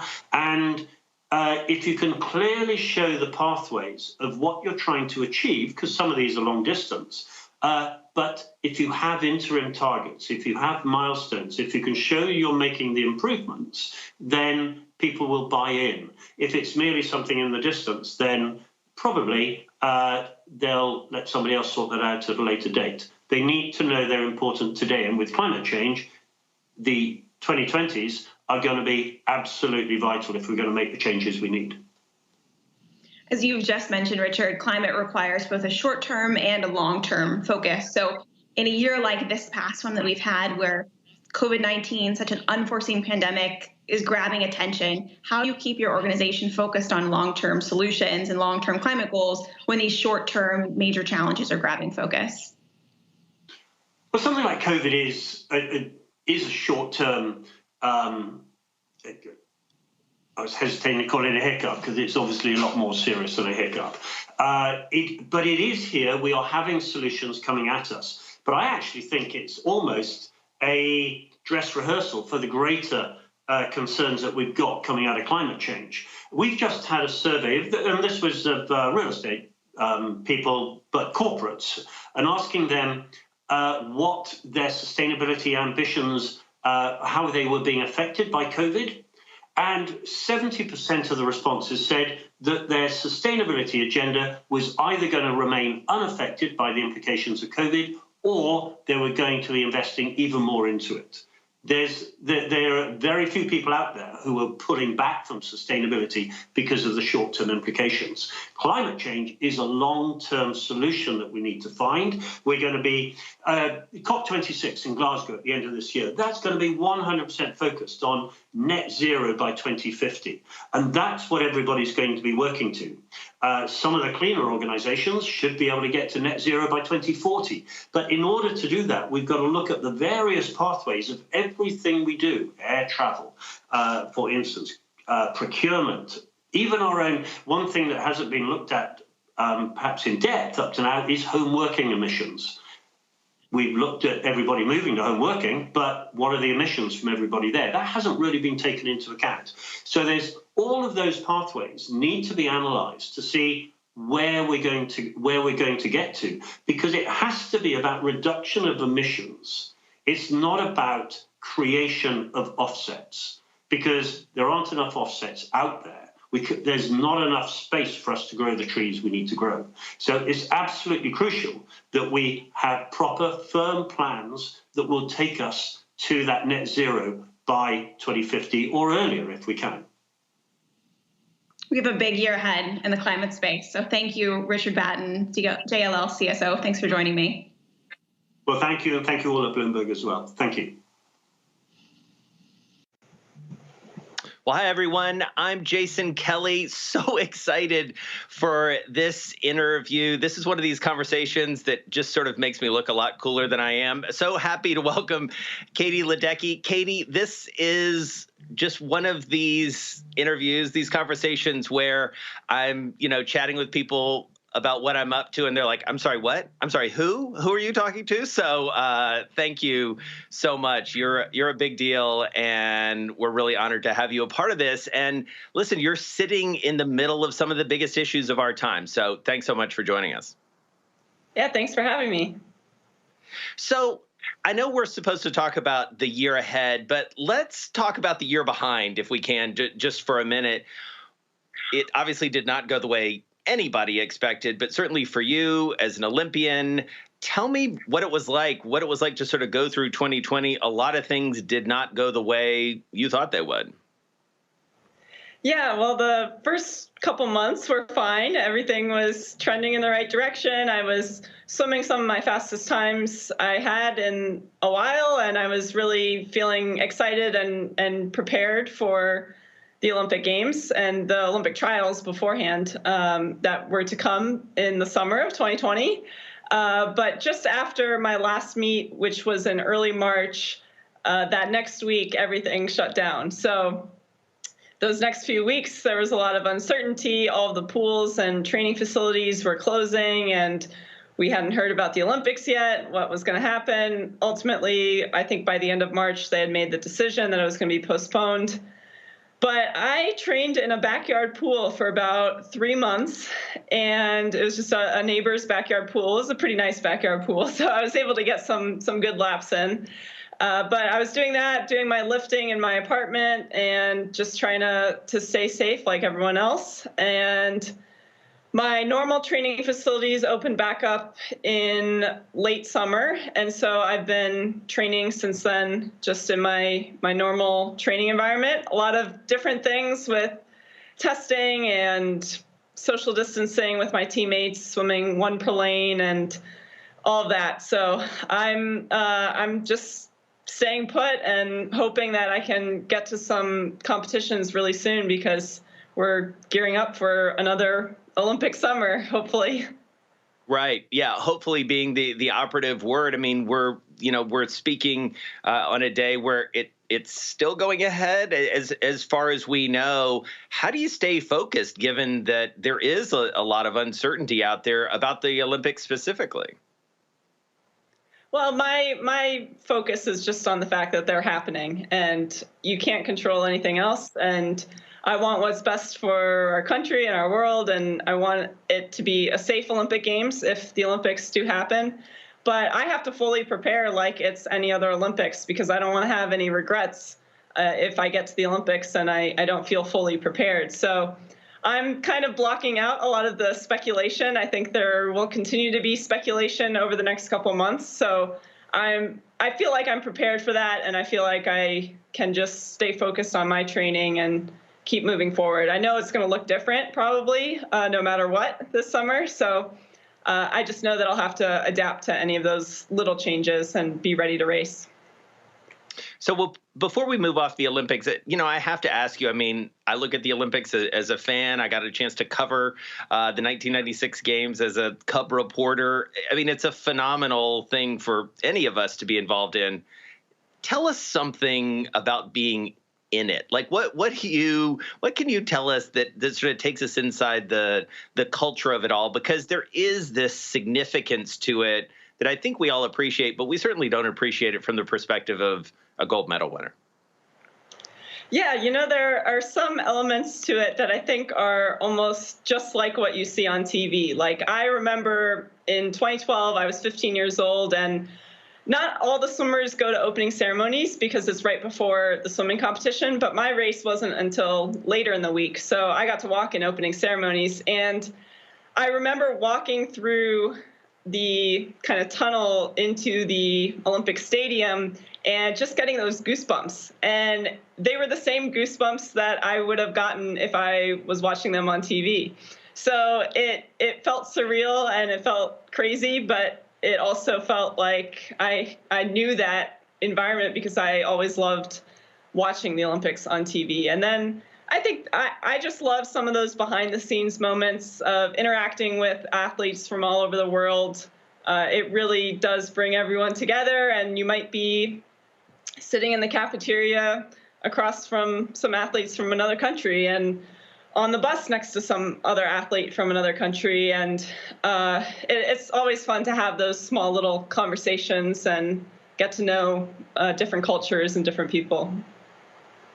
And so, when you think about communities of athletes, one element that I definitely wanted to talk to you about that has become so core, it feels like, to the conversation around sports is college athletics. And obviously, you had a very successful career there at Stanford as well. And yet I feel like there are these big existential questions around NCAA athletics. Tell me about that and your experience and where you see college athletics going. Yeah, I competed 2 years in the NCAA for Stanford for the swim team, and I loved it. I really, really enjoyed it. We won 2 national championships. It was Stanford has a really great legacy of national championship swim teams, but it was our first national championship in, I think, 19 years that we won in 2017. So that was really exciting to be a part of. And I just found so many new friends through college swimming, both on my team and on other college teams. And I don't think I would be the swimmer I am today if it wasn't for that experience. And I'm continuing to train with the Stanford collegiate team alongside a couple other professional swimmers. But I loved it, and it's hard to see how some colleges are cutting sports, and especially swimming in a couple schools. So it's tough, and I really hope that college swimming and college athletics can continue to grow, and that there can continue to be those opportunities for young athletes to reach for. And so what's your reaction specifically, at Stanford? I mean, they've had to cut sports there, which I think everybody, knowing the rich history there, 27 Olympic medals, I believe, in the sports, the 11 sports that were discontinued. That must be difficult, even though swimming is obviously continuing at Stanford, but it must be difficult to sort of comprehend in many ways and to see a group and a school that's been so successful in all aspects have to make those sorts of decisions. Yeah, it's difficult. It's difficult to see fellow athletes, student athletes, and coaches, and all these different people affected by those kinds of decisions. But I realize that those are very difficult decisions that aren't being taken lightly, and I'm sure the athletic directors around the country are, heartbroken that they have to do that in certain cases. So I'm heartbroken for those athletes affected, and I realize that these are really difficult decisions, and a lot of different factors go into play when trying to make those decisions. Do you think we need to rethink certain aspects of college athletics? Again, having lived it, are there things that we should be thinking about as like mortals, non-college athletes, or, just college students and supporters of different universities? Like, how should we be thinking about this differently in your estimation? I don't know. There are so many different conversations, I think, that are happening in terms of amateurism and professionalism with collegiate athletics, and I don't know the answer to it. And I lived through it. There was a lot of speculation of whether I should just go pro right from the start, and not go to college, or what should I do? But I made the decision I made because I really believed in the value of making those friends, being a part of that team, and having that camaraderie, and really growing in the sport through college athletics. But yeah, I had to deal with all of the compliance issues and running everything by compliance whenever there was a question. I won, the funniest story is I won a waffle maker on the Ellen show for winning the game that we played. And on the show, I turned it down because I was concerned that accepting that would be in violation of NCAA rules. So there are little things like that probably don't seem like big things, but they're things that college athletes are always thinking about and always trying to stay within those rules. A waffle maker too, like that. I love waffles, so that must be hard to turn down in some ways. But having to know those rules, I mean, it just is amazing to have to think about all those things. So, waffle makers notwithstanding, how do you think about your business and sort of your brand, especially as you develop it, as a professional, as you think about, the years to come and what you stand for and what you want to back? Yeah, I've really enjoyed being a professional athlete the last couple of years and growing into it and really learning along the way. And I've been able to partner with some really great brands, both some Olympic sponsors and non-Olympic sponsors. My swimsuit, swim gear sponsor, Tier Sport, they've been a really great partner for my swimming and have really, they really launched me into my professional career. And I've been able to partner with a lot of brands that give back, which is really important to me, giving back to the community. I've been able to partner with Panasonic and do some things around STEM education and really inspiring some middle schools and high schoolers around the country to focus on STEM education and pursue their goals.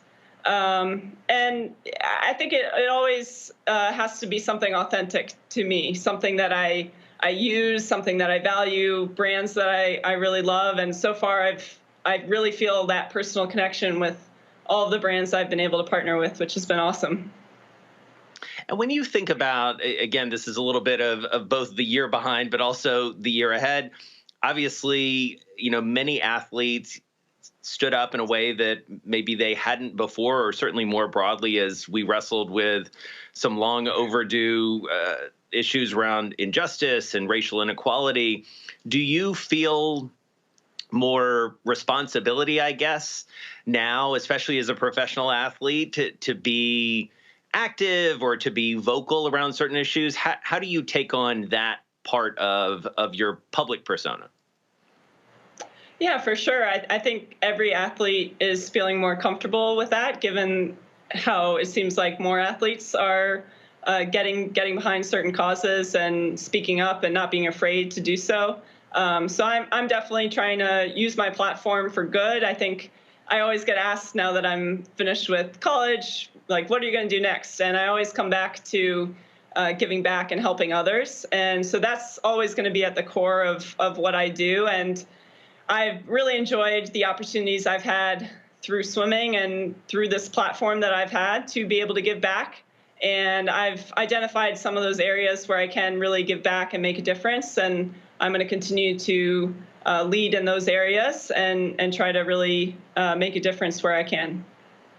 One of the interesting things, that even just looking at your Twitter feed, is that your sports family connection sort of creep in as well. You're an Islanders fan for obvious reasons. I believe your uncle is one of the owners of that team. So how do you think about sports sort of holistically, having that window into professional sports, not just the swimming world? Yeah, we always kind of joke, but I don't think it's a joke, really, because I actually think this is a serious thing, that my uncle kind of introduced me to professional sports. And from a very young age, I was going to Washington Capitals games when he was a minority owner there.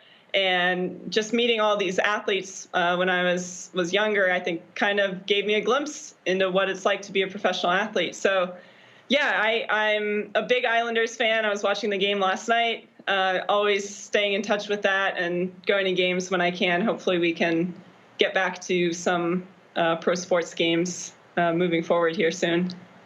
Well, people are very excited here in the New York area about the future of that team and the brand new arena. I mean, it's a big deal, right?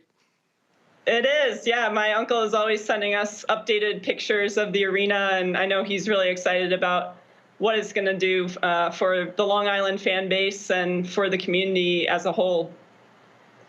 And so, I mean, on that note, what do you think we have learned and what do we carry forward, from the pandemic and some of the disappointments around sports and then the revival of some sports, albeit a little bit different?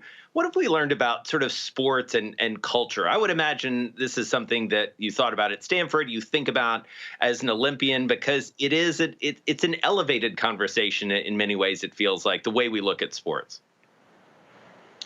Yeah, it is. And I think over the last year, I think you've realized how much sports is sort of a very focal, central element of our entertainment. A lot of people are at home and they love watching sports on TV. I know when there weren't really any sports for a couple months, everyone felt like there was this big loss in their lives. They weren't able to watch their favorite teams. So it was really nice when some sports started coming back. And I think it showed that we can, I think sports are resilient in the way that they were able to adapt to these circumstances. Athletes are definitely very resilient and kind of built for having to adapt and kind of roll with the punches. So I think it's shown a lot about athletes and about sports in our culture, as you said, just being a very central part of a lot of people's lives.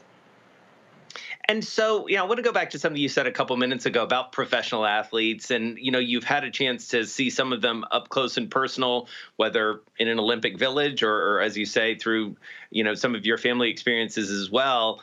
You're going to have a long career of being well known, but presumably you won't swim professionally forever. As you look at other Olympians or other athletes and their post sports life, are there people you think about and you think, I want to emulate that, or, I'm going to take a piece of that playbook? Who do you role model in that respect? I don't know if there's one specific person I would point to. I think I try to take in as much as I can from lots of different athletes, and I hope that I can stay connected to the swimming world and the Olympic world in many different ways as I get older and eventually when I retire from competitive swimming. But I also know and feel like, since I've gotten such a great education at Stanford, that I can also do some other things in the world besides being connected to sports. So I'm excited to kind of start that chapter at some point as well. And I think I'll always be connected to sports in some way, but I know that there are some other avenues out there as well. All right, so Katie, before I let you go, we got to talk about got milk, chocolate milk on your head in the pool last summer. Everybody, literally everybody saw it. You got to tell me the backstory to that. Yeah, so as I was saying earlier, I partner with brands that I believe in and that I use, and I've been drinking chocolate milk since I was 11 or 12 years old for my recovery after swim practices. And so when the chocolate milk team came to me and asked if I could do something fun in the pool with the chocolate milk, I said, let me just get in the water and play around, try some things out. I said, I told them a few of my ideas, and then I said, if we're being really ambitious, I could try swimming with the chocolate milk on my head. And I said, I don't know if I can do it. I've never done it before. I'll give it a try. So I practiced a few times with just the cup of pool water. I filled it up with pool water to see how I would do. I didn't want to waste any chocolate milk at first. So I felt confident enough doing it with the pool water. I made it across 1 or 2 times. And so I said, all right, I'm going to give it a go with the chocolate milk. And I made it on the first try. The video I posted was my first try. I think I did it 2 or 3 more times after that. And I was stunned at the reaction. I kind of thought it was a cool video and that people would like it, but I had no clue it would go viral globally in the way that it did. It went bananas, to say the least, and spawned many different imitators, and a real tribute to your skill in the pool, because most people are like me and are lucky to just like flail around a little bit, and that was really remarkable, and as you say, a testament to just how viral things can go. Well, you are literally a champ. Thank you so much. It was really fun to spend time with you, and here's hoping that we're all huddled around our television sets, computers, and everything, watching you go for gold again in Tokyo. Thanks so much. I appreciate it.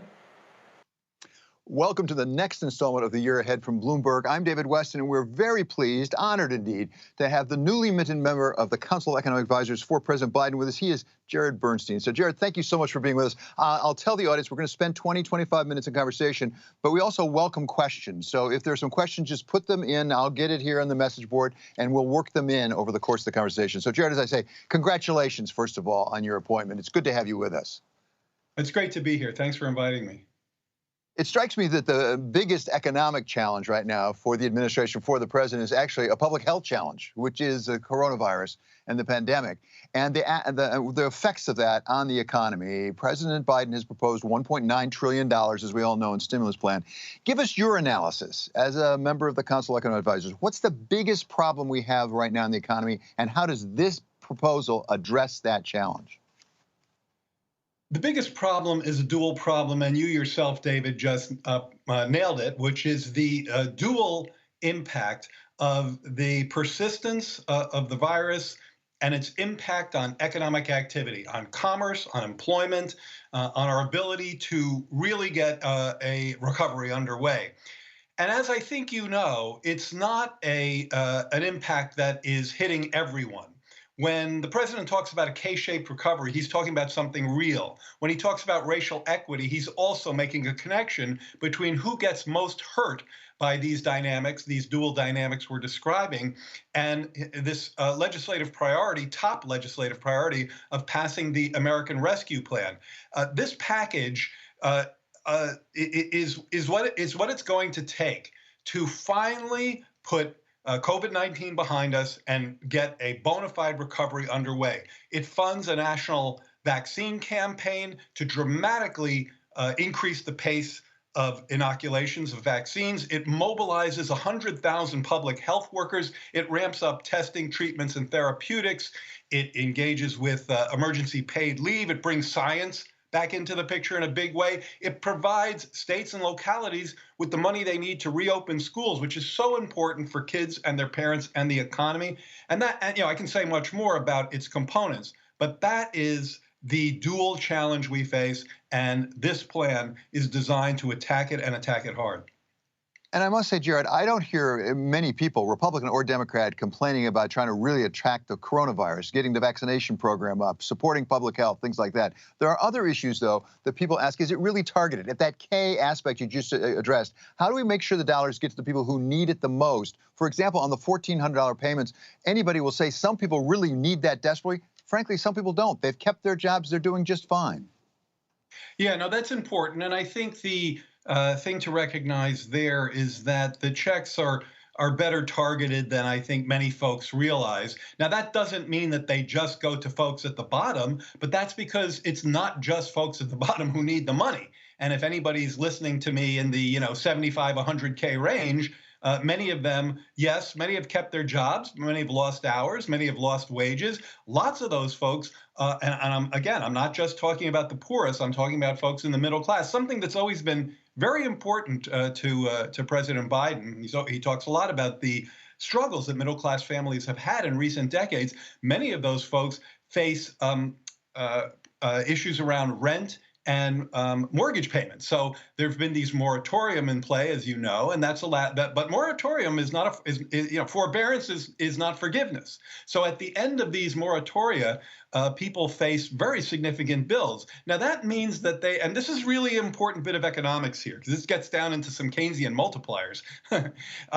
What we're talking about here is that, yes, some of these expenditures will be initially saved and not spent. And that gives them kind of, a lower multiplier in a Keynesian sense. But that's just kind of a technocratic concern. I think what's most important is that we finally look ahead, try to get around the next corner. And that's what this package does. It is, I think it is an incorrect policy kind of analysis to say, as I've heard many people say, let's see how the last plan does before we do the next plan. That wait and see has worked very poorly for us before. And it's why we keep experiencing these cyclical reactions to the virus. Things get better, they get worse.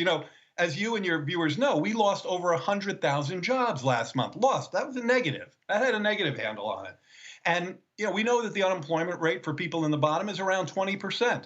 So we have to make sure that we finally get a package through that has the persistence to beat this, to provide people, not just at the bottom, but also in the middle of the income scale, but the resources they're going to need in a more lasting sense than we've done before. And if they save for a few months and spend later, that's a feature, not a bug.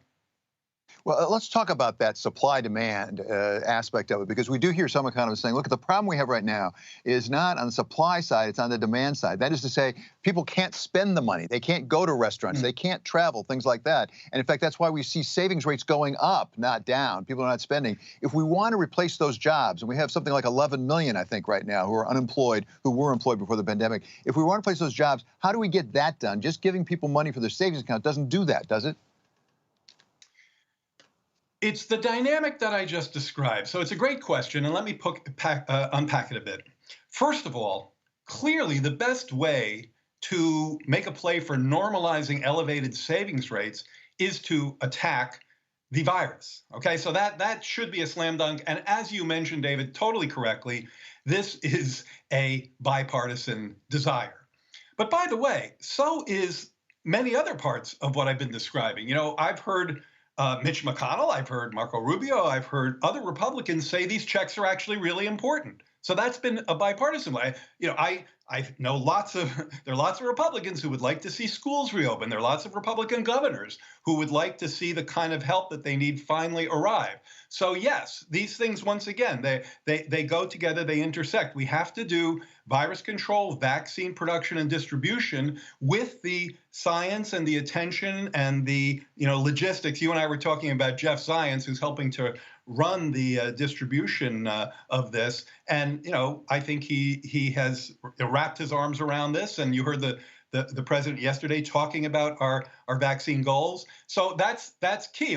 And if we accomplish those goals on our timetable, which is going to take congressional support, and we can't do it ourselves, I think that we will get to a place where those savings rates can normalize and we can create the demand we need to provide more employment to people. At the same time, it's not just a demand. Or a supply side problem. It's both, because as I mentioned, people have ongoing bills. They have to pay for food. They have to pay for rent. We actually know that close to 30 million people are experiencing food insecurity.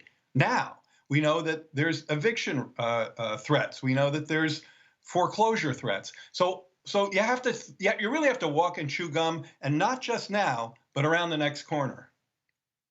So some people are writing right now, and one of the basic questions is, what realistically can we expect to get passed, actually get enacted? We've heard from President Biden himself, and he sort of allowed us how much he might not get everything he wants. So if you have to make some choices here among your children, if I can tell them that, which ones do you have to have, and which ones can you afford to at least back off on some? So that is a completely fair question, which I'm not going to say much about. I think. I've worked for Joe Biden for a long time, and when I start to talk about politics, his eyes glaze over a little bit. I think his view is, you do the economics, I'll do the politics, and I think that's fair. He once in a fit of pique told me I couldn't be elected dog catcher, and I think he's probably right, but that's not my thing. My thing is the kind of economic analysis we've been talking about. So I'm not going to get into negotiations and ahead of the folks who are actually doing them, because that wouldn't help them and it wouldn't help us. I will say that I heard the president's comments yesterday, and I thought they were very much in the spirit of your question and that of the audience. And so you kind of have the combination of a president who is explicitly willing to talk about these options, and a Congress who is explicitly interested in accomplishing a lot of these goals. That strikes me as a recipe for legislative success. So fair enough. Let's get back into your sweet spot and talk about the economy, but specifically timing. How urgent is this? Because that can affect the politics or be driven by the politics, depending on whether you go for budget reconciliation, which could take longer, or try to overcome the filibuster. How urgent is it? When do you need this? It is tremendously urgent, and I say that having with the data access I have to look at these trends, particularly on the as regards COVID-19 cases, deaths, vaccination, alongside poverty rates, food insecurity, the eviction threats, the joblessness, the job counts that we just mentioned, this kind of flattening and even negatives on the unemployment side. You know, you saw just last week 900,000 more people filed for unemployment insurance. You know, those are levels we hadn't seen before this crisis. So I think the urgency is as ramped up as ever. And I think, again, where this comes into play for me is that there is an idea that you do something, you make a down payment, and then, and then you wait and see what happens. We've tried that. And that's why we've gotten this up again, down again. This virus and its dual economic crisis that is pandemic induced needs to finally have a lasting kind of blow to its intractability that comes from the deep attack on the virus, the logistics of the vaccine distribution, the reopening of schools so parents can get back to work and kids can get back to school. That's so important in terms of their learning, in terms of their lifetime earnings. And it has to be done in a way that's lasting. We can't wait for 3 months and say, okay, let's see what happens now. We know what happens now. We've been to that rodeo and it hasn't worked out well. So yes, great for the down payment. I think Congress, was late with the December plan, but was a useful plan. Now we have to look ahead and make plans for when that down payment is winding down. Jared, one more on the economy and the stimulus plan. I want to come back to something you referred to a couple of times, which is education. I think it may be underreported, the connection between economic activity and the schools. I mean, all parents want their kids back in school for the sake of the kids because they're losing out on their education. But beyond that, talk about the connection between getting kids back to school and getting the economy going again.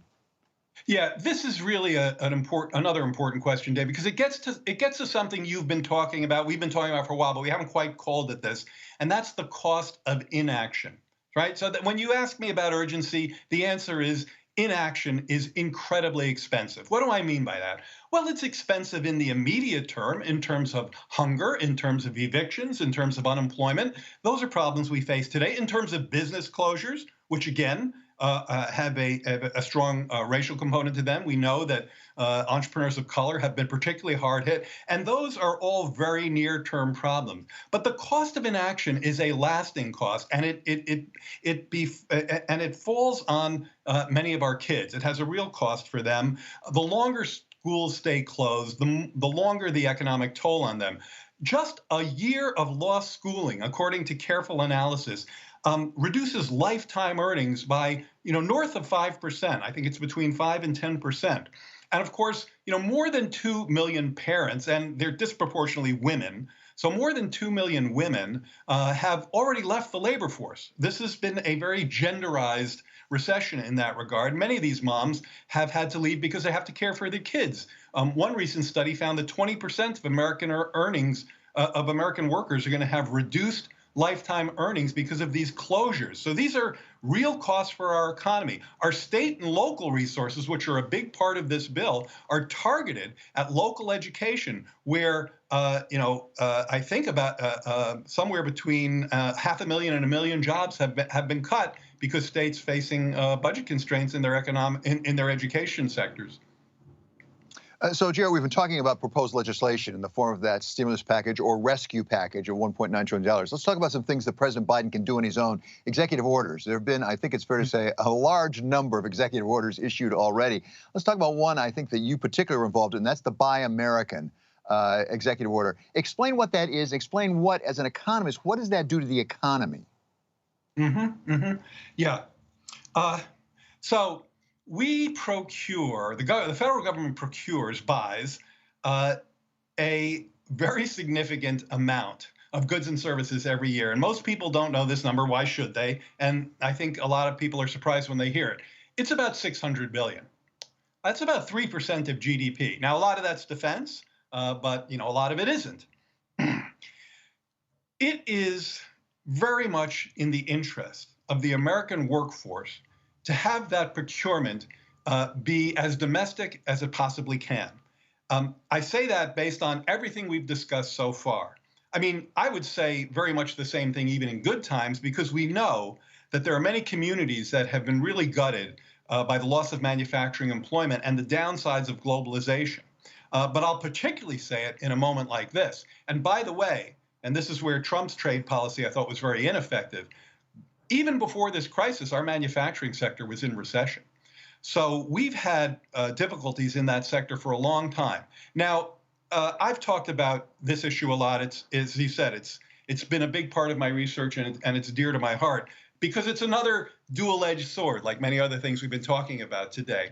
Globalization is, of course, a very powerful and positive force. And by globalization in this context, I'm talking about trade flows. Expanded trade flows are an important and useful source of supply, source of employment, source of holding down price pressures throughout the globe.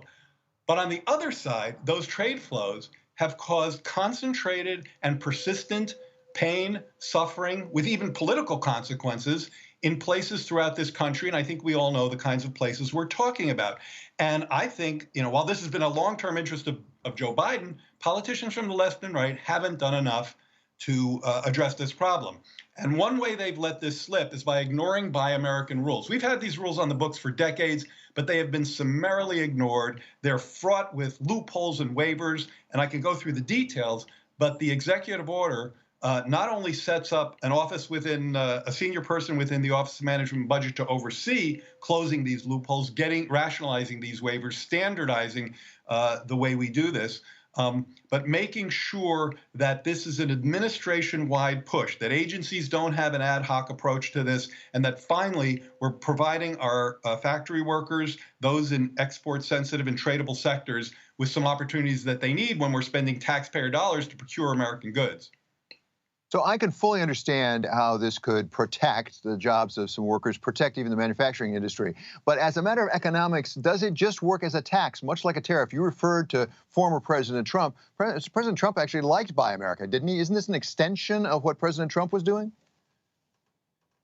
I think the problem with what President Trump was doing is that it didn't work. And one of the reasons it didn't work was because he didn't take the systematic process that we articulate in the executive order. So I'll give you a couple of examples. There's domestic content rules, and you probably heard President Trump talk about this. There's never been a consistent rule about what domestic content really is, what those requirements are supposed to be. So it becomes a complete moving target with a threshold that federal procurement officers just have no useful guidance. Same thing with the kinds of waivers that countries get based on price and based on favorable treatment. That's just been wide open to the point where it's completely fraught with loopholes and routinely abused, and this was the case in the prior administration. So, it's one thing to talk about Buy American, it's another to set up a process to actually do it. Now, you asked an economics point, which is important. Here's something I think people don't know. When it comes to comparing us with all of our trading partners in the advanced economies and developing economies as well, they already do this. We are a laggard, okay? They have the ability to bid on our contracts way more than we do on their contracts. So I think on the economics, what we're really talking about here is a level playing field. That's fascinating. Can we turn to racial equity? Something that President Biden has talked about a very great deal. It's been very much in the news this past year, especially. Give us a sense of what you can do, and by you I mean the White House, either with Congress or on its own, to really turn around a situation which has been actually, if anything, deteriorating, I think, to a large degree, particularly when it comes to economic justice. Yeah. This is something that the president has been talking about since the campaign. Been many conversations with him. One thing that probably isn't getting enough, I don't know how much attention it's getting, but I can tell you from my own work and my own meetings that I'm in 24 hours a day, including in about 3 minutes when we have to conclude here, is the diversity of our administration. That's a small part of the solution, but it is a non-trivial part of the solution, because the people at the table need to look like America, need to represent the folks that we're trying to write policy towards. The way you teed up the question is exactly right. There's things you can do on their own and the things you can do with Congress. Right now, we're in the executive order phase. We're barely a week in, and in fact, the rescue plan disproportionately helps those in the bottom half of the pay scale, and that, including the checks, by the way, and that means it will disproportionately reach people in communities of color. I think one of the key areas that the executive order bit off is around housing. So directing the Department of Housing, HUD, to take steps to redress discriminatory federal housing policies that have very much contributed to the racial wealth gap. This is an area where I've really read, the scholarship carefully, and it's one of the most fundamental ways in which systemic racism plays out every day in our economy. You mentioned justice. Well, end the Department of Justice use of private prisons, and it's not just a person of color issue. It's also taking action to combat xenophobia, to make sure that immigrants are treated fairly within our COVID attack and within our economic policies as well. So that's just what you can do with the executive order. In terms of deeper interventions in this space, I think you'll hear more about those in weeks to come when the president starts talking about the recovery part of the rescue/recovery plan. Jared, you co-wrote a piece in the Washington Post last June saying the Federal Reserve has a role to play here in making sure we drive the employment for Black Americans and Hispanic Americans. We're about to hear from the Federal Reserve later today as they have their meeting. What can the Fed do on this?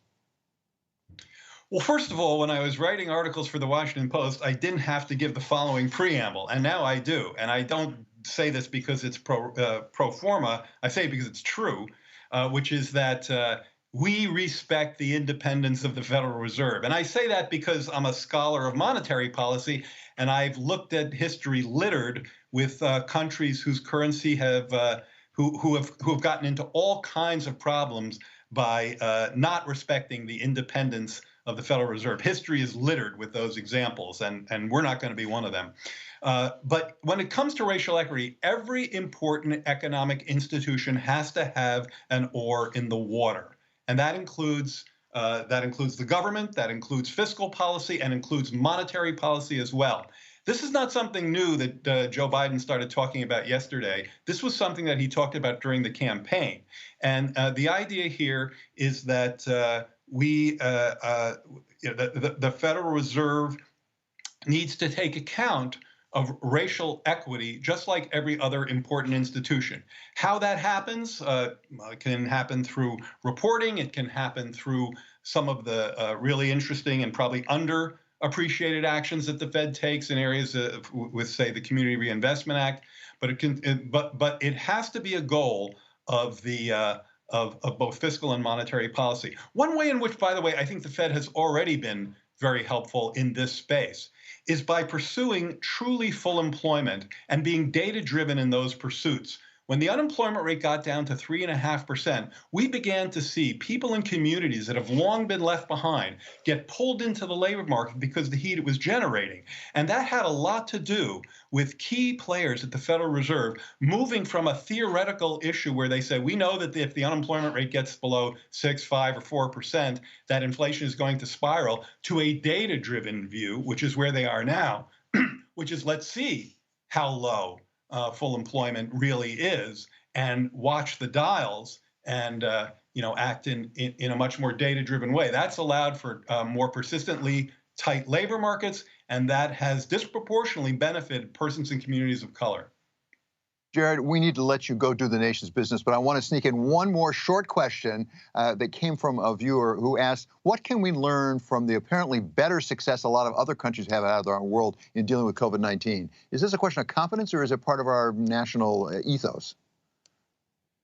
You know, it's a really important question, and it's one that I can tell you is closely looked at by the folks who are making this policy and helping to implement it. And I don't, I'm not going to get into examples of what they're doing because it's out of my lane. But I too, like the questioner, have watched this, and I think probably the key point is to obviously take the logistics far more seriously, to plan in advance, to think about, supply, as you heard the president talking about yesterday, boosting the supply of available vaccines, to be science-driven and to get the logistical kind of chess pieces in place.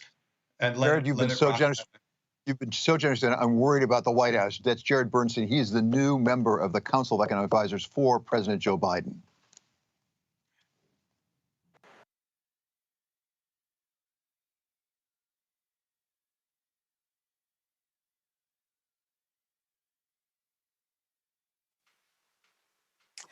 Hi, everyone. I'm Shirtia Brantley, Deputy New York Bureau Chief and Senior Editor for Bloomberg Live.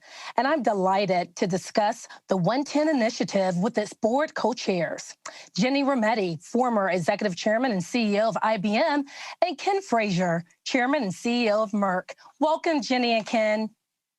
Thank you, Shirtia, for having us. Pleasure to meet and speak with you both. We have a lot of ground to cover, so I'll get started with you, Ken. What is the elevator pitch for 110, and how did this initiative come about?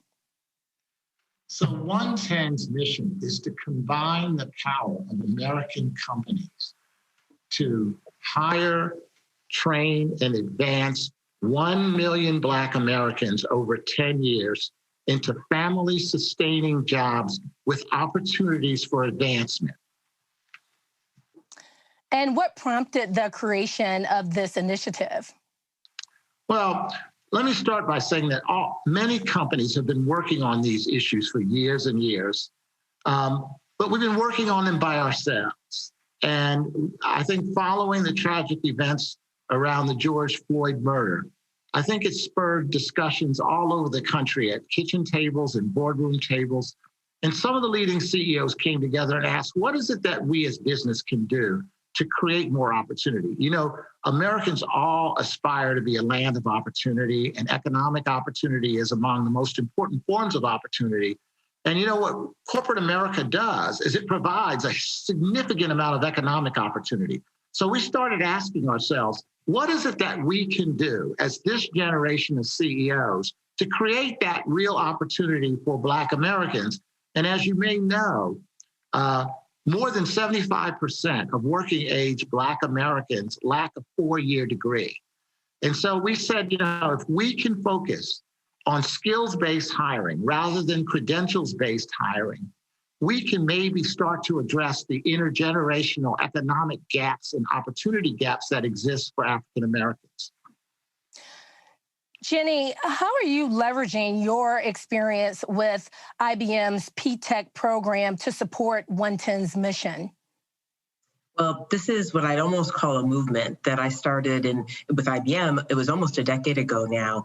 And it was because as we would look to hire people, they weren't available. And even then, unemployment was 10% and they didn't have the digital skills. So we took a step back and said, look, there's a whole group of people, a swath of America that is talented, but that it's not in our hiring pool. And we said, we can't wait. Ken said, Black Americans, less than 80% have a college degree. For Americans in general, the number is 60%. And we said for many jobs, we actually could start them without a college degree and have this concept, you use the word P-Tech, it's pathway to technology, early college, high school. Could we go to high schools, and they were in the most underserved communities, work with a community college, and could we prepare them enough that we could bring them in and start them in a role without a 4-year degree? They'd come with an associate's degree. Well, now forward 9 years, after that has started, We've got 270 schools in 24 countries.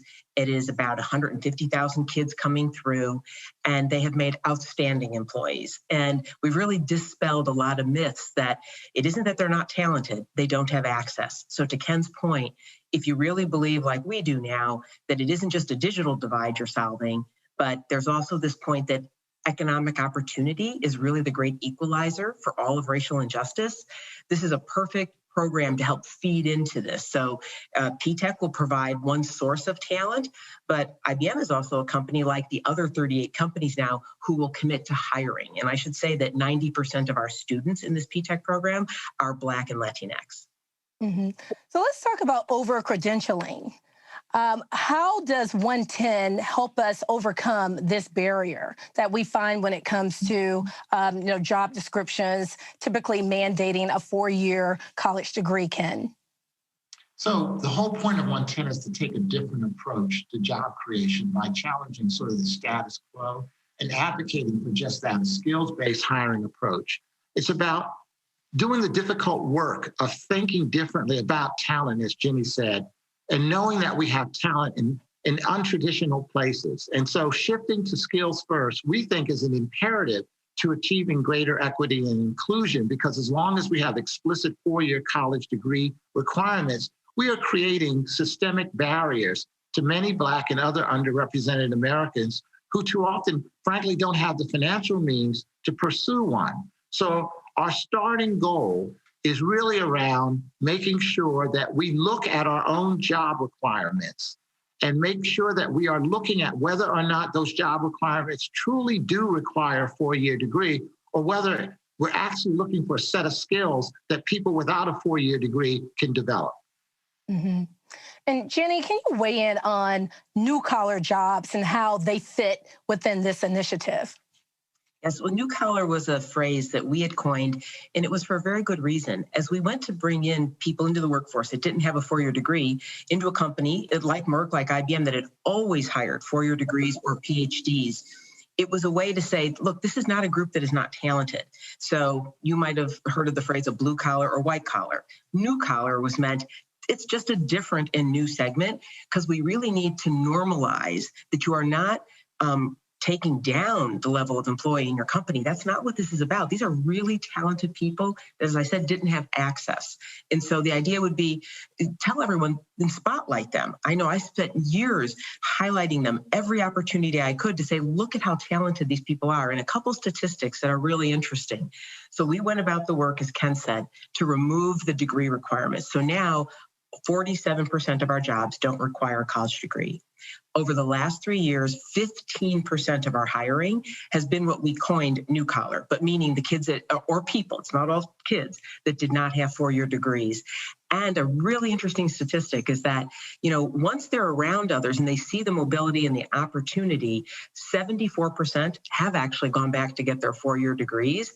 And we've had our first PhD. And then one of the people through this program is also now going to medical school. So this is really, again, I keep using the word about access and providing opportunity. There are so many talented Americans. So this is good for business that are out there. So many parts of the population we're not tapping into. And this allows us to, I think, solve perhaps the most important problem in this country, which is to give people economic opportunity. And it is the greatest source, in my mind, of both peace in this country, of unity in this country, and frankly, great for our businesses who need this talent.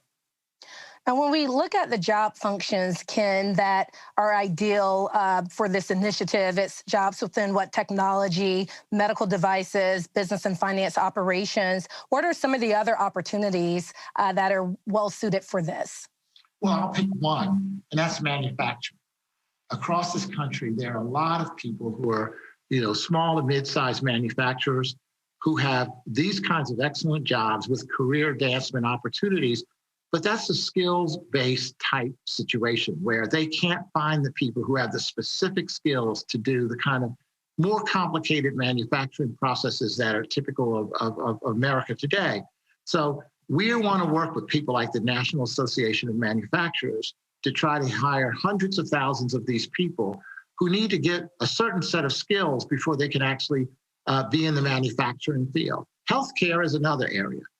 There's a huge amount of these kinds of activities and work opportunities in healthcare. And healthcare, of course, is one of the growing areas of our economy. Mm-hmm. So you mentioned leveraging trade groups like NAM, for example. How do you plan on tapping your connections within private equity or reaching out to small and mid-sized businesses to help scale this initiative, Jenny? Well, look, we're really clear, and as we've done our work, while we've got 40 of these, almost 40 greatest companies, and everyone is going to tap their supply chain, we know we won't hit the million and exceed it without small, medium business and anyone who has a network. So we've really invited and are inviting that ability to bring all these companies in. But you know, a really important point, what the big companies can do, obviously they're all investing both the ability to hire and money. So we've got $100 million raised just for the first year. But one of the tricks here is matching supply and demand. And so the big ones have the opportunity to go and work with all the different talent providers and help them scale. Because if you step back and look at what another one of the problems has been, it's that as you go look for Black employees, and even without four-year degrees, the places you look, they're effective programs, but they're not at scale. So whether it's a community college or a non-for-profit, they may produce 20, 30 candidates, but we've got to get those to scale. So in essence, 110 is supply and demand. And so what we want to do, you can picture the bigger companies working on really helping scale the supply and then demand to be filled by everyone, not just the big, our supply chains, small, medium business, private equity companies. Because what will make this work, as my experience has been, we are bringing the silver thread, which is the promise of a job. And once you have a promise of a job, you can get these talent providers to help scale because they aren't just producing talent and not sure it will be hired. So we've got a skills first paradigm, we match supply and demand, and then we really help scale. So while it is, yes, the first round are large companies, we absolutely will be filling demand from many of the small companies that are out there. In fact, it's 50% small, medium business in our country, right? So they will be filling a lot, but I would look to the larger ones to help work with the supply side to build the talent to then be filled by everyone else. And everyone understands that's their role. So that's what it will take to drive that kind of number. It will take all of us. Mm-hmm. And following up on that, Ken, I'm sorry, go ahead. I'm just going to say, we welcome anybody who's watching, who wants to help us with this initiative. As Jenny said, small and medium businesses power the majority of our economy, and you are quite welcome. Definitely. I want to talk about fragmentation in the jobs process and how 110 can sort of connect those dots. Ken, can you expand on that? Well, I think, first of all, one of the situations that we're addressing is the complete failure of the educational training system to connect people to the jobs that they need. There are a lot of people, for example, who go to community colleges, but that doesn't necessarily mean that those community colleges, which are all doing a good job, are training people to the specific skill sets that employers need. So as Jenny said earlier, what we want to do is we want to make sure that we have economies of scale on the demand side. On the supply side, as you just alluded to, there are a lot of organizations that are doing a good job of training people, but they tend to be subscale and they tend to be fragmented. We believe by bringing this so-called economy of scale on the demand side, we can actually help some of those really terrific organizations scale up to be able to train even more people than they are right now. So that's a big part of what we're trying to do, is not just match employers with those talent providers as well as job seekers, but we want to support those fragmented talent developers, if I can call that, with the additional funding to actually come up to scale. Mm. Now, both of you have referred to 110 as a startup. And, you know, a startup is typically shaped by the vision of its CEO as well as its founders. Today, you have announced that Maurice A. Jones will be the CEO of 110. He's currently the CEO and president of the Local Initiative Support Corporation, or LISC. Ken, can you expand on why Maurice was the right person for this job? Well, let me just say that, first of all, we went through a very robust, careful selection process to try to identify the ideal candidate to lead this initiative. You mentioned it's a startup. It's really important that we do this in a way that produces results very quickly, but it also requires knowledge of the field. And we found somebody who actually meets both of those standards, ability to run a startup organization who understands the field. And so we're excited to announce Maurice Jones as our new CEO of 110. And as you alluded, he has long-standing career in this area. He's worked in the public sector, he's worked in the private sector. In addition to being the CEO of LISC, as you just mentioned, he's worked in the past as the Deputy Secretary of the U.S. Department of Housing and Urban Development, among other things. He's not formally in the role, he'll be that way in March, but he actually knows this field. He knows the providers, he knows the challenges that we face, and I know from my conversations with him, he's very excited to join this committed group of companies that are bringing a commitment on the demand side, because that, frankly, has been what's been missing for many, many years. So, Jenny, does his hiring and his vast, experience that Ken just mentioned, Deputy Secretary at HUD during the Obama administration, does this hiring signal any potential future partnerships with either the federal, state, or local governments going forward with 110? Well, look, this is an interesting word you use on partnerships. What it signals, it's reinforcement that we are trying to federate any and all that help this program and help the problem. Because Maurice, I should say, LISC is the country's largest non-for-profit community development. So he has experience at scale, and he knows that this is a very local issue. So we're talking about populations, they're not mobile. So therefore, you've got to work by city to do this.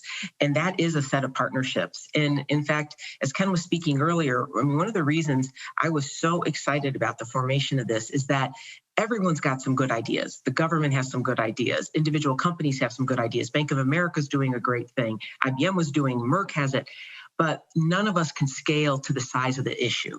And so into the opportunity. So this program welcomes all of these. It federates them, doesn't try to replace it. So we take all different kinds of supply programs, if you want to call it that.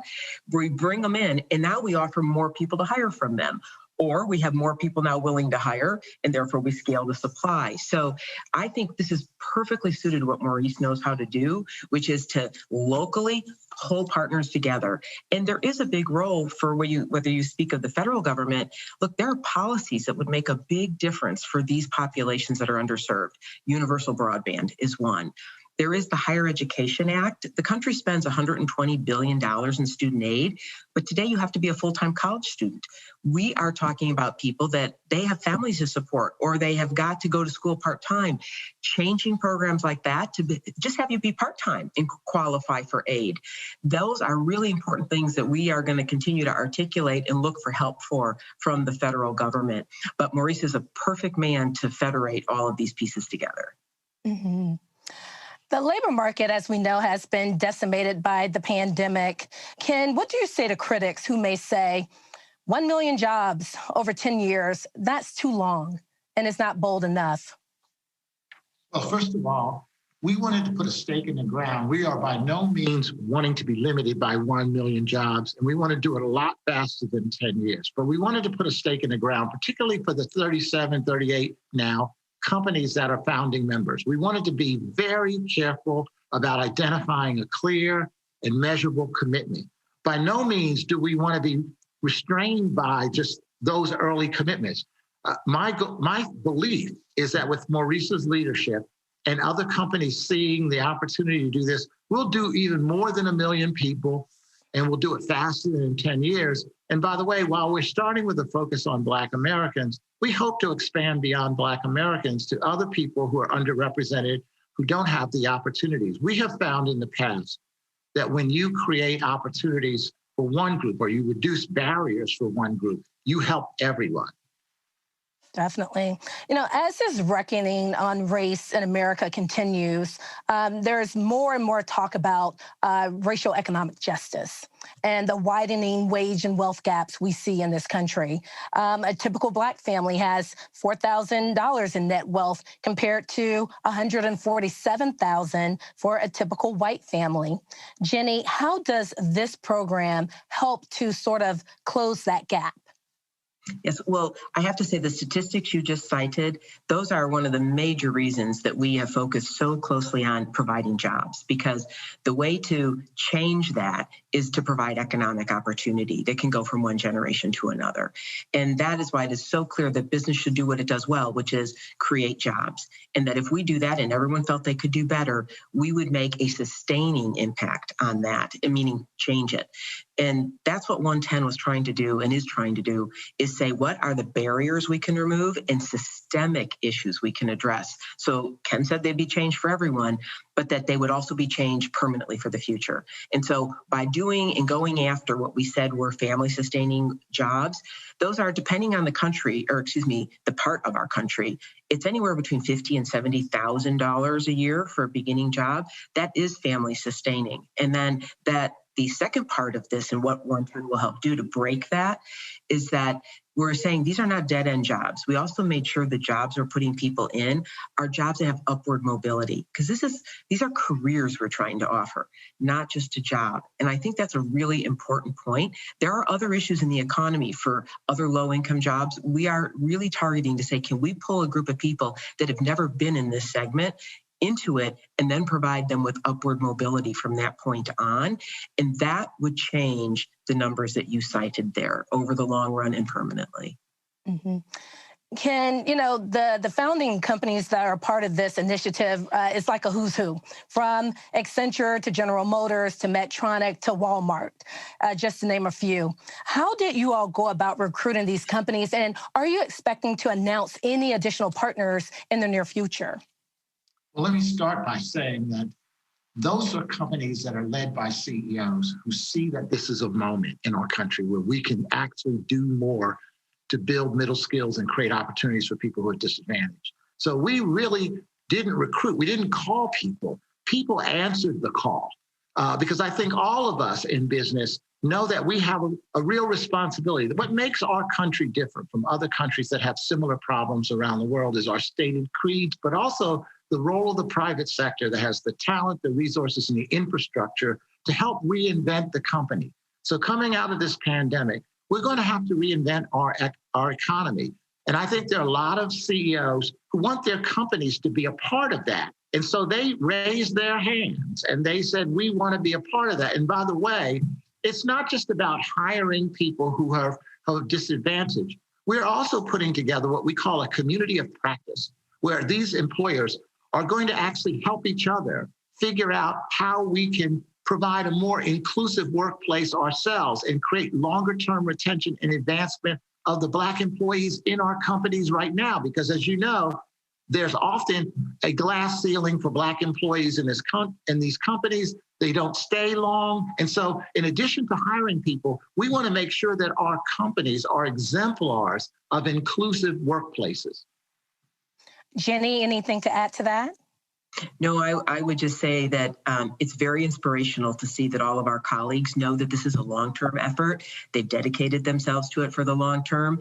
As you know, Ken and I are co-chairs, but this formation there was Ken Chenault, Charles Phillips, Kevin Shearer, others who've dedicated a lot of time as kind of a core group. And then as the group expanded here to all of the CEOs you listed, they are going to stay at it. And this community of practice is CEO-led. We all know that it isn't just about changing a job requisition. You really are changing the talent system in your company, every piece of it, to bring in this new cohort of colleagues. And so that isn't a short-term job, and you're fixing something systemic, and they have all personally committed to stay on the community of practice.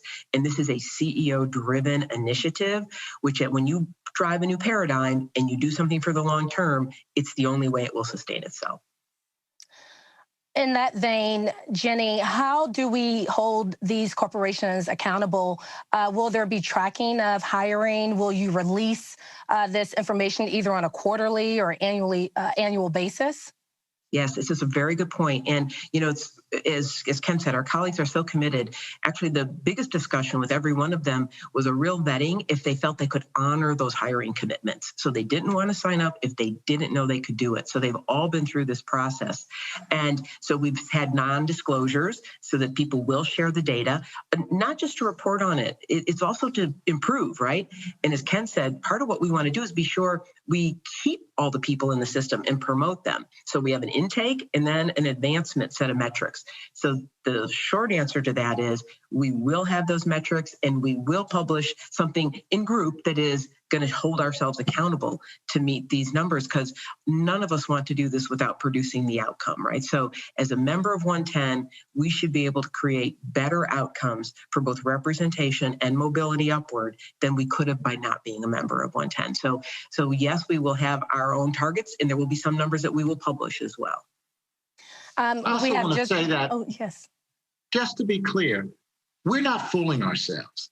Make no mistake, this work will be hard. Trying to develop a comprehensive system that brings together leading companies, suppliers, others, in partnership with leading nonprofits and skilled credentialing organizations to create the kind of pipeline that we need is a non-trivial exercise.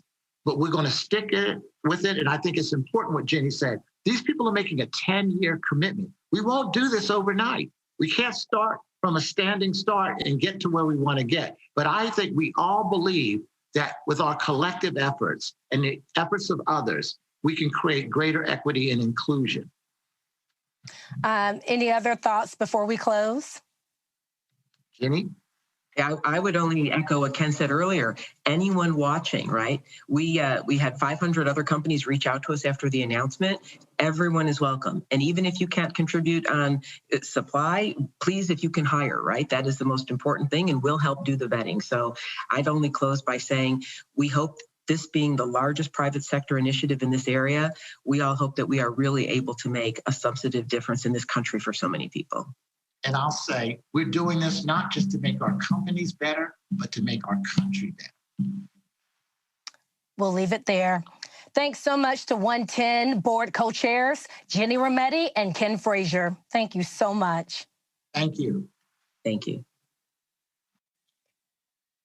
Thank you all for joining us for this session of The Year Ahead. We hope you enjoyed these conversations. Thanks again to all of our speakers for a wonderful program.